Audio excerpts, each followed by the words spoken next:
Good evening masters. Welcome to Jai home meditation.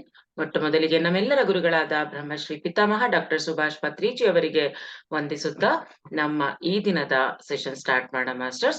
ನಾವು usually ವೆಡ್ನೆಸ್ಡೇಸ್ ಅಂದ್ರೆ ಬುಧವಾರದ ದಿನ ನಾವು ಸೀನಿಯರ್ ಮೋಸ್ಟ್ ಪಿರಮಿಡ್ ಮಾಸ್ಟರ್ಸ್ ಅನ್ನ ಕರೆಸಿ ಅವರಿಂದ ನಾವು ಜ್ಞಾನವನ್ನ ಪಡಿತಾ ಇದ್ವಿ. ಸೊ ಈ ಸಲ ನಮ್ಮ ಹೊಪೋನೊಪೋನೋ ವರ್ಕ್ಶಾಪ್ 11 ಡೇಸ್ ಇದ್ದಿದ್ದಕ್ಕೆ ಆ ವೆಡ್ನೆಸ್ಡೇ ಬದಲು ಇವತ್ತು ನಾವು ಶುಕ್ರವಾರ ಸೀನಿಯರ್ ಪಿರಮಿಡ್ ಮಾಸ್ಟರ್ನ ಕರೆಸಿದೀವಿ. ನಿಮ್ಗೆಲ್ಲರಿಗೂ ಗೊತ್ತಿರೋ ಹಾಗೆ ಶ್ರೀಮತಿ ಮನೋರಮಾ ಮೇಡಮ್ ಅವರು ಮೈಸೂರಿನ ಸೀನಿಯರ್ ಮೋಸ್ಟ್ ಪಿರಮಿಡ್ ಮಾಸ್ಟರ್ಸ್ ಆದಂತಹ ಮನೋರಮಾ ಮೇಡಮ್ ಅವರು ನಮ್ಮ ಈ ಜೈ ಹೋಮ್ ಮೆಡಿಟೇಷನ್ಗೆ ಬಂದು ಅವರ ಜ್ಞಾನವನ್ನ ಹಂಚ್ತಾ ಇದ್ದಾರೆ.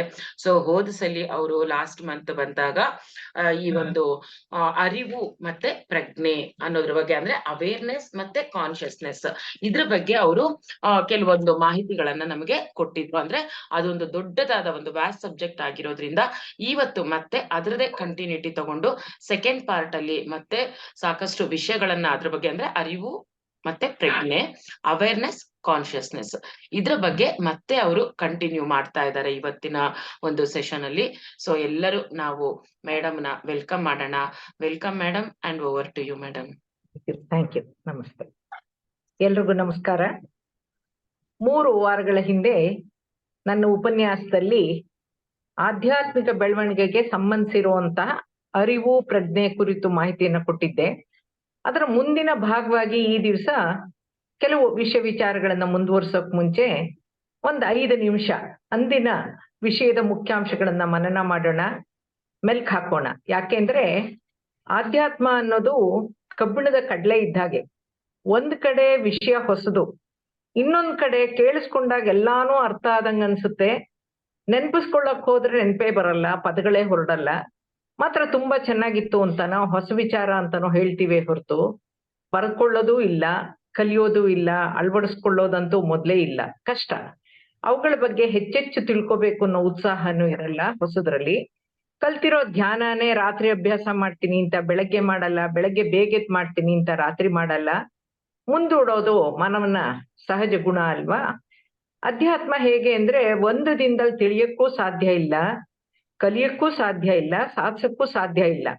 ಆದ್ರೂ ಕಲಿಬೇಕು ಅನ್ನೋ ಆಸಕ್ತಿ, ತಿಳಿಲೇಬೇಕು ಅನ್ನೋಂಥ ತೃಷೆ, ಕಲಿತೀನಿ ಅಂತ ಸೀರಿಯಸ್ನೆಸ್ ಏನಾರು ಇದ್ರೆ, ಕಲಿಕೆಯಲ್ಲಿ ತಾಳ್ಮೆ ಮತ್ತು ಶ್ರದ್ಧೆ ಇದ್ರೆ ಪ್ರಯತ್ನ ಅಂತೂ ಖಂಡಿತ ಪಡಬಹುದು. ಛಲ ಬಿಡದ ತ್ರಿವಿಕ್ರಮ್ನಂತೆ ಬೆನ್ನತ್ತಿದ್ರೆ ಮಾತ್ರ ಅಧ್ಯಾತ್ಮ ಮೈಗೂಡೋದು, ದೇಹ ಸಹಕರಿಸೋದು, ಮನಸ್ಸು ಒಪ್ಕೊಳ್ಳೋದು. ಆತ್ಮ ಅಭಿವೃದ್ಧಿ ಹೊಂದೋದು ಕೂಡ ನಾವು ಹಠ ಮಾಡ್ಕೊಂಡು ಕೂತ್ಕೋಬೇಕು. ಯಾಕೆಂದ್ರೆ any new thing will be accepted with protest only.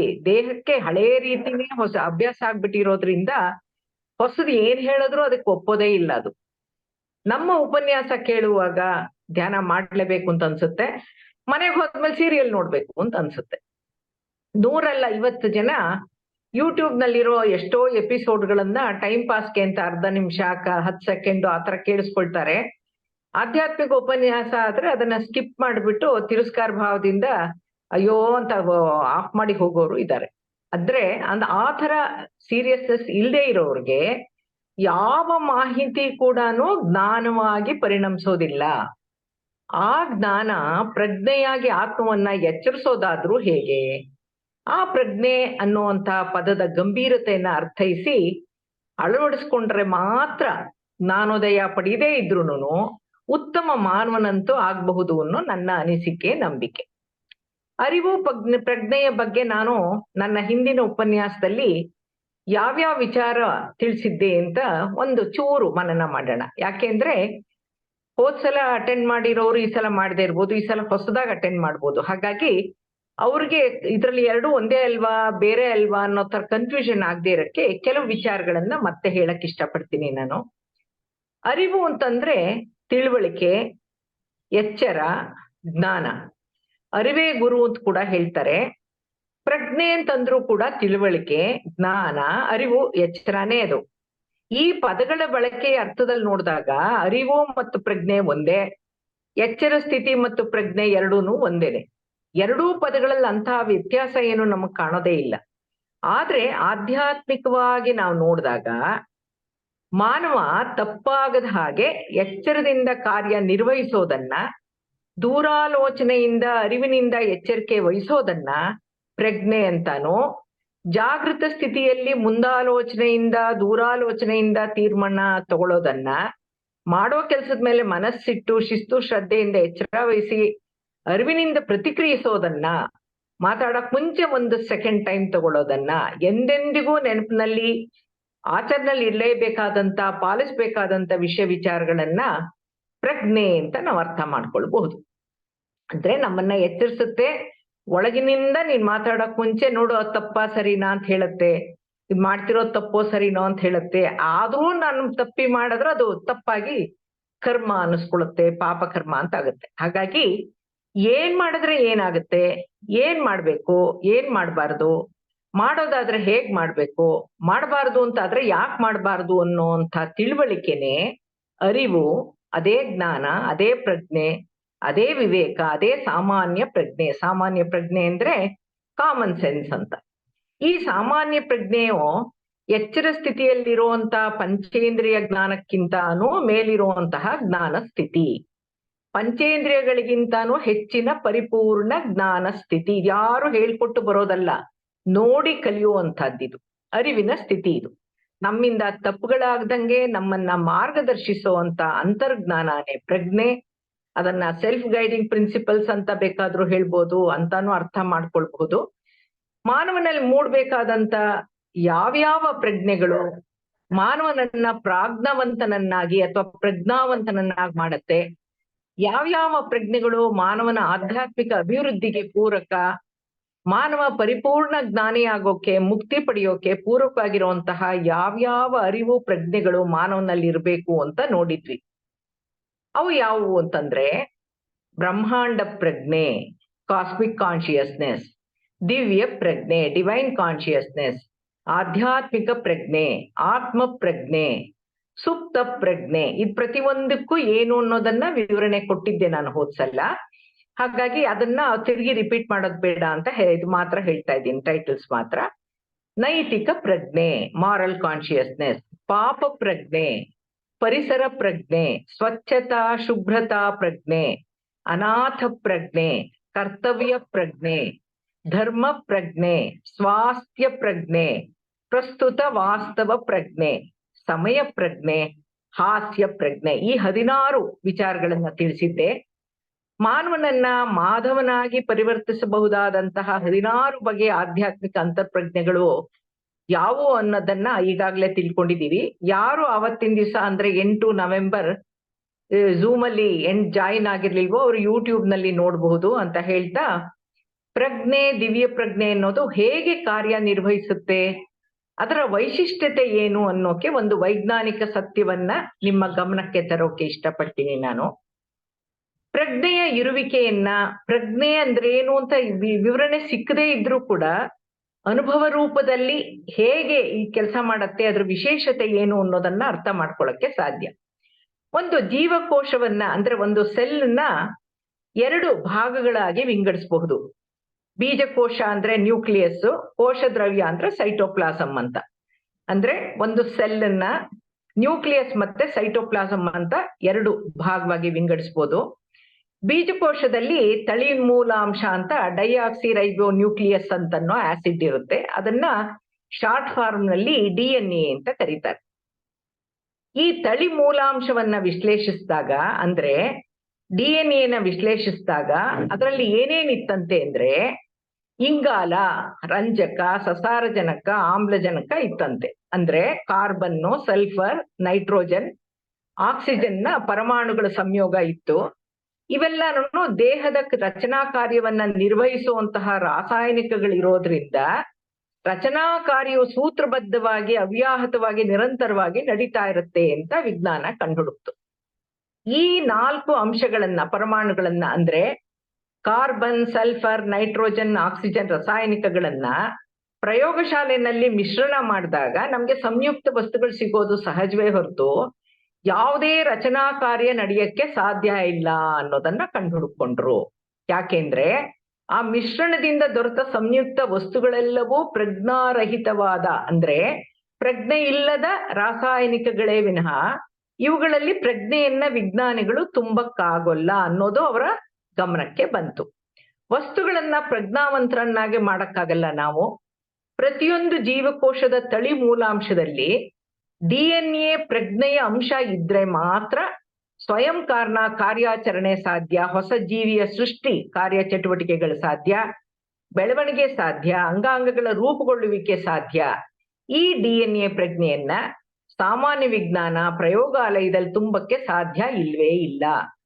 ಇದೇ ದಿವ್ಯ ಪ್ರಜ್ಞೆ ಅಥವಾ ಇದನ್ನ ಜೈವಿಕ ಪ್ರಜ್ಞೆ ಅಂತ ಕೂಡ ಹೇಳ್ಬೋದು. ಯಾಕೆಂದ್ರೆ ಅದು ಜೀವಿಗಳಲ್ಲಿ ಕಂಡು ಬರುತ್ತೆ, ಪ್ಲಾಂಟ್ಸ್ ಅಲ್ಲೂ ಕಂಡು ಬರುತ್ತೆ. ಯಾಕೆಂದ್ರೆ ಅದೇ ಒಂದು ಫ್ಯಾಮಿಲಿ ತರ ಇರುತ್ತೆ.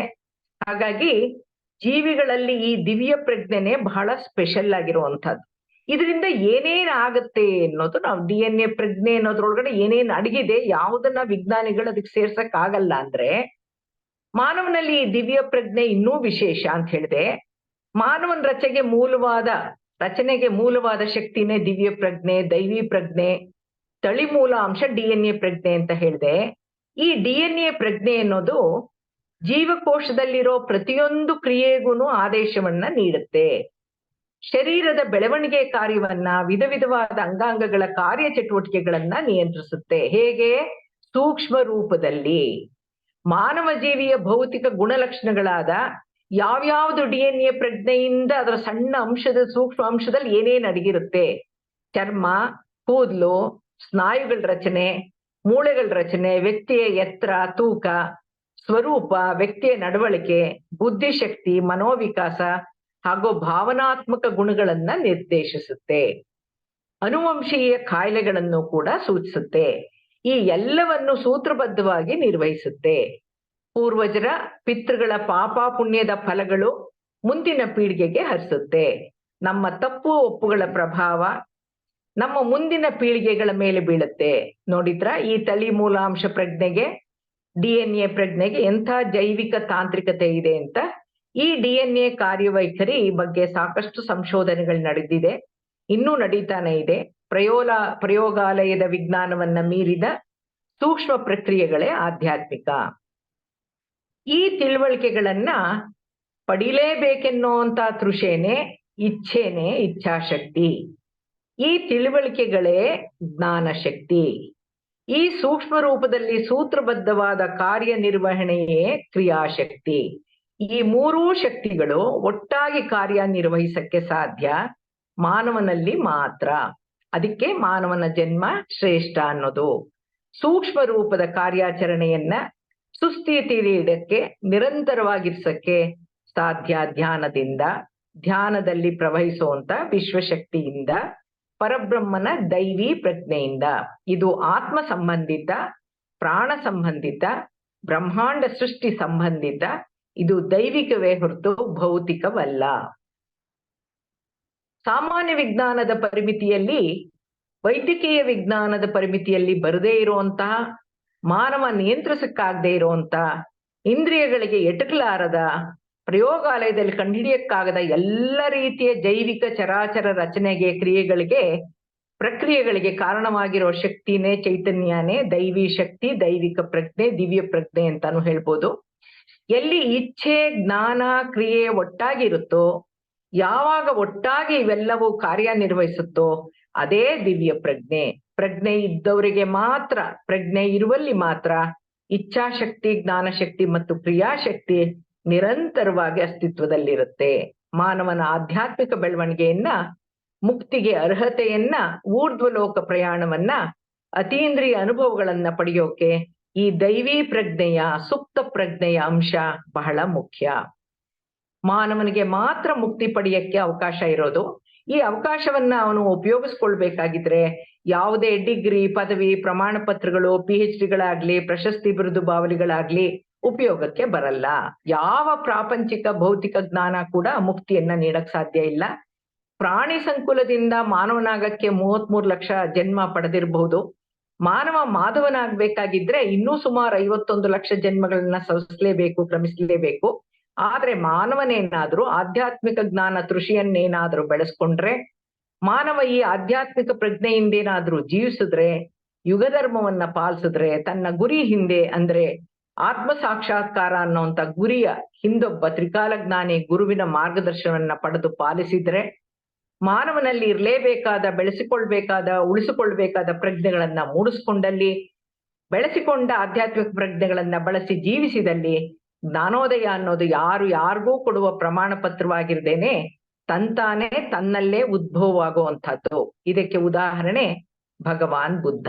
ಅವನ ಜ್ಞಾನೋದಯ ಪಡೆಯಕ್ಕೆ ಅವನ ಒಳಗಿನಿಂದ ಒಂದು ನಿನ್ನ ಉಸಿರನ್ನೇ ನೀನ್ ಗಮನಿಸು ಅಂತ ಒಂದು ಡೈರೆಕ್ಷನ್ ಬಂತು. ತಪ್ಪಾಗದಂಗೆ ನಮ್ಮನ್ನ ಮಾರ್ಗದರ್ಶಿಸೋದು ಅನ್ನಲ್ಲ, ಇವನ್ಗೆ ಜ್ಞಾನೋದಯ ಪಡೆಯಕ್ಕೆ ಮಾರ್ಗದರ್ಶನ ಒಳಗಿನಿಂದ ಆಂತರ್ಯದಿಂದ ಬಂದಿದ್ದು. ಈಗ ಒಂದು ಉದಾಹರಣೆ ನೋಡೋಣ. ಒಂದ್ ವೇಳೆ SLC ಪರೀಕ್ಷೆ ಕಟ್ಟಿದವನು ಪರೀಕ್ಷೆಯನ್ನ ಸೀರಿಯಸ್ ಆಗಿ ತಗೊಳ್ಳದೆ ಇದ್ರೆ, ಗಂಭೀರವಾಗಿ ಪರಿಗಣಿಸದೇ ಇದ್ರೆ, ಆಸಕ್ತಿಯಿಂದ ಅಧ್ಯಯನ ಮಾಡದೇ ಇದ್ರೆ, ಬರದ ಕಲಿಯದೇ ಇದ್ರೆ, ನೆನಪಿನಲ್ಲಿ ಇಟ್ಕೊಳ್ಳದೇ ಇದ್ರೆ ಪರೀಕ್ಷೆನಲ್ಲಿ ಏನ್ ತಾನೇ ಬರೀತಾನವನು?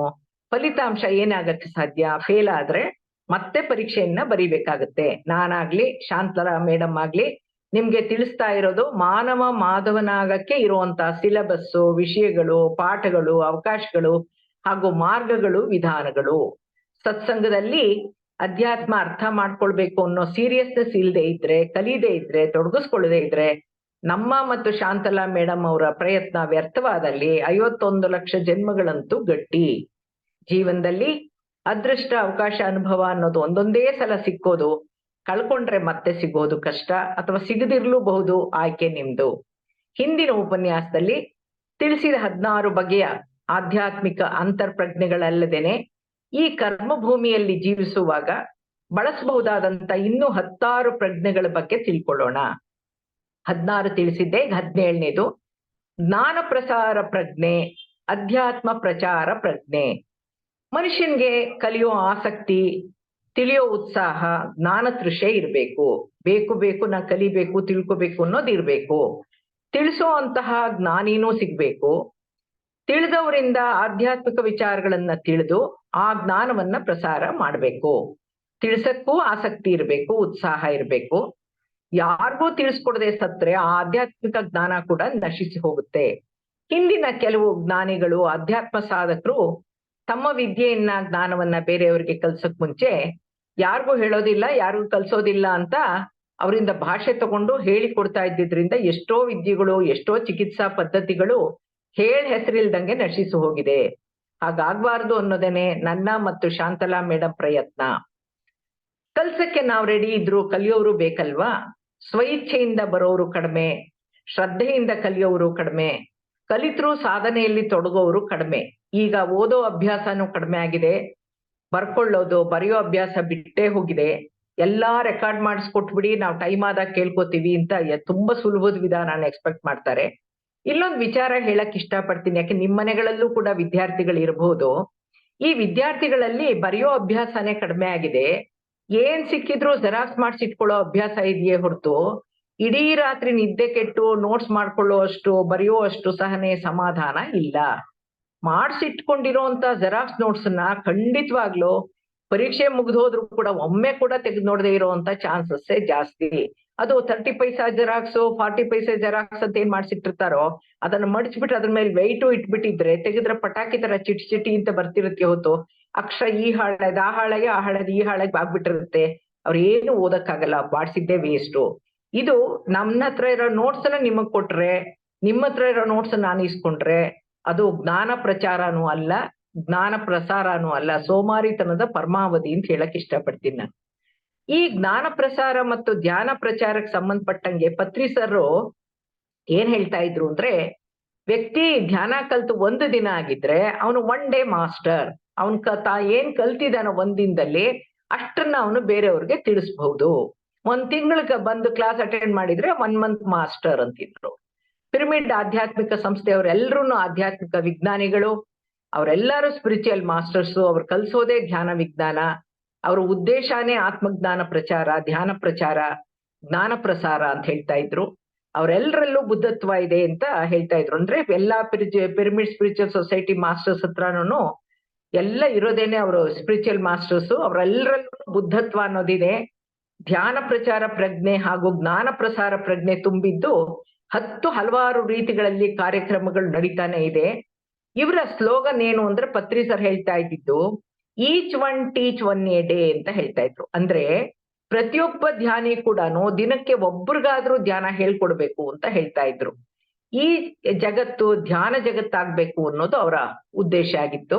ಈ ಕರ್ಮಭೂಮಿ ಮೇಲೆ ಏನೇ ಪ್ರಾಪಂಚಿಕ ಜ್ಞಾನವನ್ನ ಪಡ್ಕೊಂಡ್ರು ಆತ್ಮಜ್ಞಾನವನ್ನ ಪಡ್ಕೊಳ್ದಿದ್ರೆ ಪರಿಪೂರ್ಣ ಜ್ಞಾನ ಆಗಲ್ಲ. ಅದು ಪಡ್ಕೊಂಡಿರುವಂತ ಪ್ರಾಪಂಚಿಕ ಜ್ಞಾನವನ್ನಾಗ್ಲಿ ಆಧ್ಯಾತ್ಮಿಕ ಜ್ಞಾನವನ್ನಾಗ್ಲಿ ತನ್ನ ಜೀವನದಲ್ಲಿ ಅಳವಡಿಸ್ಕೊಂಡಾಗ ಮಾತ್ರ ಅದೇ ಜ್ಞಾನ ಪ್ರಜ್ಞಾನವಾಗುತ್ತೆ.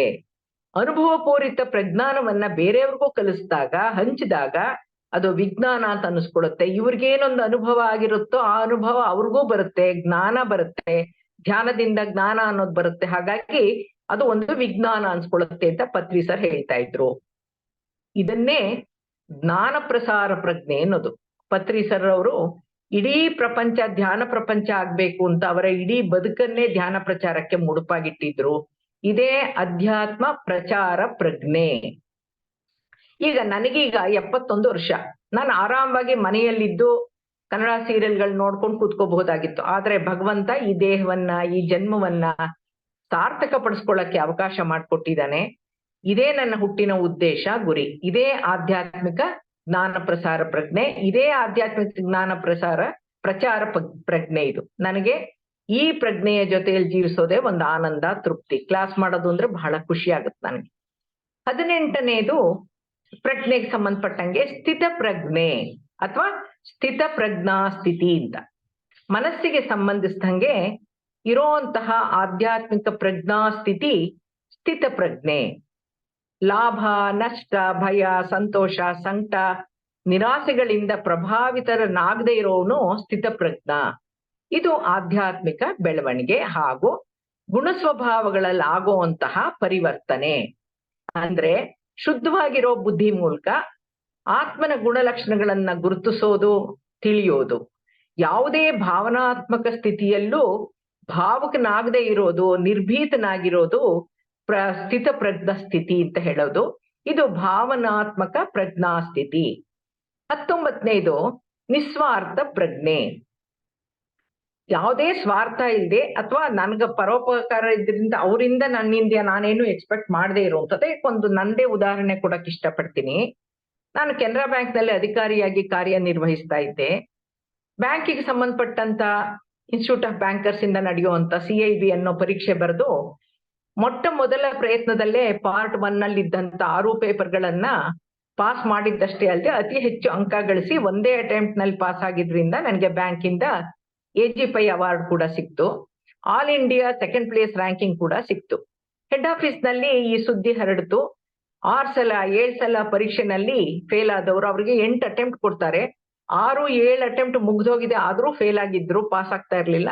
ಅವರುಗಳು ನನ್ನನ್ನ ಸಂಪರ್ಕಿಸಿದ್ರು. ನಾ ಆಫೀಸ್ ಟೈಮಿಂಗ್ಸ್ ಆದ ತಕ್ಷಣ ಒಂದ್ 10 ಜನಕ್ಕೆ ಕೇಳಿದವ್ರಿಗೆ ನೀವ್ ಹೆಂಗ್ ಪಾಸ್ ಮಾಡಿದ್ರಿ 6 ಸಬ್ಜೆಕ್ಟ್ ಒಟ್ಟಿಗೆ, ಅದ್ರಲ್ಲೂ ಹೈಯೆಸ್ಟ್ ತಗೊಂಡಿದ್ದೀರಾ ಅಂತ ಕೇಳಿದಕ್ಕೆ ಬೇಕಾದ್ರೆ ಯಾವ ತರ ನಾನು ಟ್ರೈ ಮಾಡ್ದೆ ಬೇಕಾದ್ರೆ ಹೇಳ್ತೀನಿ ಅಂತ ಅವ್ರಿಗೆಲ್ಲ ಒಂಚೂರು ಗೈಡೆನ್ಸ್ ಕೊಟ್ಟೆ. ಕೆಲವು ಪಾಠಗಳು ಹೇಳ್ಕೊಟ್ಟೆ. ಎಕನಾಮಿಕ್ ಟೈಮ್ಸ್ ಅನ್ನ ಪೇಪರ್ನ ಹೇಗ್ ಓದೋದು ಅಂತ ಕೂಡ ಹೇಳ್ಕೊಟ್ಟೆ ನಾನು. ಆಮೇಲೆ ಪರೀಕ್ಷೆ ಎದುರಿಸೋ ವಿಧಾನ, ಉತ್ತರ ಬರೆಯೋ ರೀತಿನ ಹೇಳ್ಕೊಟ್ಟೆ. ಮಾಡೆಲ್ ಆನ್ಸರ್ಸ್ ಅಂತ ಮಾಡ್ಬಿಟ್ಟು ಫಾರಿನ್ ಎಕ್ಸ್ಚೇಂಜ್ ಇದೆಲ್ಲ ಪೂರ್ತಿ 40 ಪ್ರಾಬ್ಲಮ್ಸ್ಗೆ ಸೊಲ್ಯೂಷನ್ ಬರ್ಕೊಟ್ಟೆ. ಅದೆಲ್ಲ ಸರ್ಕ್ಯುಲೇಟ್ ಮಾಡಿ ನೋಡ್ಕೊಳ್ಳಿ ಹೇಗ್ ಬರೆಯೋದು ಅಂತ. ಅವರೆಲ್ಲ ನನ್ನ ಮಾರ್ಗದರ್ಶನದಲ್ಲಿ ಪರೀಕ್ಷೆಗಳನ್ನ ಬರೆದು ಪಾಸ್ ಆಗಿ ಇನ್ಕ್ರಿಮೆಂಟ್ ತಗೊಂಡು ಪ್ರಮೋಷನ್ ತಗೊಂಡು ಚೆನ್ನಾಗಿ ಸೆಟ್ಲ್ ಆಗಿದ್ದಾರೆ. ನನ್ನಂತೆ ಅವರು ಅಧಿಕಾರಿಗಳಾಗಕ್ಕೆ ಸಹಾಯ ಆಯ್ತು. ಜ್ಞಾನ ಯಾರ ಸೊತ್ತು ಅಲ್ಲ. ಅವಕಾಶ ಸಿಕ್ಕಾಗ ನಿಸ್ವಾರ್ಥವಾಗಿ ಹಂಚುವಂತ ಮನಸ್ಸಿರ್ಬೇಕು. ಇತರರ ಏಳಿಗೆಗೆ ನಾವು ಕಾರಣರಾಗ್ಬೋದು. ಇದೇ ನಿಸ್ವಾರ್ಥ ಪ್ರಜ್ಞೆ. ನಿಮ್ಮ ಶಾಂತಲಾ ಮೇಡಮ್ ಕೂಡ ಪೂರ್ತಿ ಇಡೀ ದಿನ ಅವ್ರು ಎಷ್ಟು ಕೆಲಸ ಮಾಡ್ತಾರೆ ನಿಮ್ಗಳಿಗೋಸ್ಕರ. ಜಾಯಿನ್ ಆಗಕ್ಕೆ ಟೈಮ್ ಒಂದ್ ಮೆಸೇಜ್ ಕಳಿಸ್ತಾರೆ, ಜಾಯಿನ್ ಆಗಿ ಇವಾಗ ಅಂತ. ಎಷ್ಟು ನಿಸ್ವಾರ್ಥವಾಗಿ ಎಷ್ಟು ಜ್ಞಾನ ಹಂಚ್ತಾ ಇದ್ದಾರೆ, ಶ್ರಮ ವಹಿಸ್ತಾ ಇದ್ದಾರೆ. ನೀವೆಲ್ಲ ಭಾಗವಹಿಸಿ ಅದನ್ನ ಮಾಡ್ಕೊಂಡು ನಾನು ಚೆನ್ನಾಗಿದೆ ಅಂತ ಅವ್ರಿಗೊಂದು ಫೀಡ್ಬ್ಯಾಕ್ ಕೊಟ್ರೆ ಅವ್ರಿಗೆ ಎಷ್ಟು ಸಂತೋಷ ಆಗುತ್ತೆ.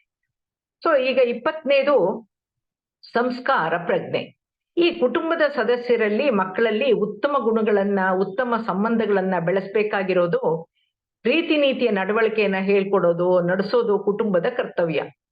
ಆಳವಾದ ಧಾರ್ಮಿಕ ಆಧ್ಯಾತ್ಮಿಕ ಜ್ಞಾನವನ್ನ ಆಚರಣೆಗಳನ್ನ ಅಭ್ಯಾಸ ಮಾಡಿಸೋದನ್ನ ಸಂಸ್ಕಾರ ಅಂತ ಅಂತಾರೆ. ಈ ಉತ್ತಮ ಸಂಸ್ಕಾರದ ಪ್ರಜ್ಞೆಯಿಂದ ನಡೆದಲ್ಲಿ ವ್ಯಕ್ತಿತ್ವ ಉತ್ತಮಗೊಳ್ಳುತ್ತೆ. ಅವನ ವ್ಯಕ್ತಿತ್ವ ಅವನ ಕುಟುಂಬದ ಸಂಸ್ಕಾರವನ್ನೇ ತೋರಿಸ್ತಾ ಇರತ್ತೆ. ಇದು ಆತ್ಮ ಸಂಬಂಧಿತ ಕಲಿತ ಸಂಸ್ಕಾರ ಮುಂದಿನ ಜನ್ಮಕ್ಕೂ ಕೂಡ ಮುಂದುವರಿಯುತ್ತೆ. 21ನೇದು ಕೌಟುಂಬಿಕ ಪ್ರಜ್ಞೆ. ವಸುದೈವ ಕುಟುಂಬಕಂ ಅನ್ನೋ ಸಂಸ್ಕೃತ ನುಡಿಗಟ್ಟು ನಮ್ಮ ಮನಸ್ಸಿನಲ್ಲಿ ಇರ್ಬೇಕು. ಹಾಗಂದ್ರೆ ಜಗತ್ತೇ ಒಂದು ಕುಟುಂಬ ಅಂತ.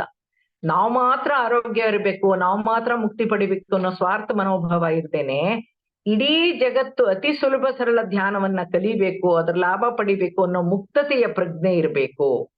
ಉದಾಹರಣೆಗೆ ನಮ್ಮನೆಗೆ ತರಕಾರಿ ತಂದ್ಕೊಡೋರು, ನಮ್ಮನೆ ಡ್ರೈವರ್ ಇರ್ಬೋದು, ನಮ್ಮನೇಲಿ ಕೆಲಸ ಮಾಡೋರು ಇರ್ಬೋದು, ಅವ್ರೆಲ್ರೂ ನಮ್ಮ ಕುಟುಂಬದವರೇ ಅನ್ನೋ ಭಾವನೆ ನಮ್ಮಲ್ಲಿ ಇರ್ಬೇಕು. Each one teach one A day ಅಂತ ಹೇಳಿದಾಗ ನಾನು ಯಾರನ್ನೂ ಹುಡ್ಕೊಂಡು ಹೋಗೋ ಬದಲು ನಮ್ಮನೆಗೆ ಹಾಲು ತಂದು ಹಾಕ್ತಾ ಇದ್ದವರು ತಕ್ಷಣ ಅವರು ಯಾಕೋ ಲೇಟ್ ಆಯ್ತು ಬಂದಿಲ್ಲ, ಯಾಕಮ್ಮ ಅಂದ್ರೆ ನಂಗೆ ತುಂಬಾ ತಲೆನೋಯ್ತಿತ್ತು. ಹೌದು, ಹಂಗ ಕೂತ್ಕೊ ಧ್ಯಾನ ಹೇಳ್ಕೊಡ್ತೀನಿ ಅಂತ. ಈ ತರಕಾರಿ ತರ್ತೀನಿ, ಯಾಕಪ್ಪ 2 ದಿವಸ ಸೊಪ್ಪು ಬರ್ಲೇ ಇಲ್ಲ ಅಂತಾರೆ. ಇಲ್ಲ ಕಣ್ರಮ್ಮ ಏನಕ್ಕೋ ಕಾಲ್ ನೋವಾಗ್ಬಿಟ್ಟಿದೆ. ಹೌದಾ, ಹಂಗಾರೆ ಬಾಯಿಲ್ 1 ನಿಮಿಷ ಗಾಡಿ ಪಕ್ಕಕ್ಕೆ ಹಾಕು, ಬಾ ಕೂತ್ಕೊ ಒಂಚೂರು ಧ್ಯಾನ ಹೇಳ್ಕೊಡ್ತೀನಿ, ಹಿಂಗ್ ಮಾಡಿದ್ರೆ ಹೋಗುತ್ತೆ ಅಂತ ಹೇಳಿದ್ರು.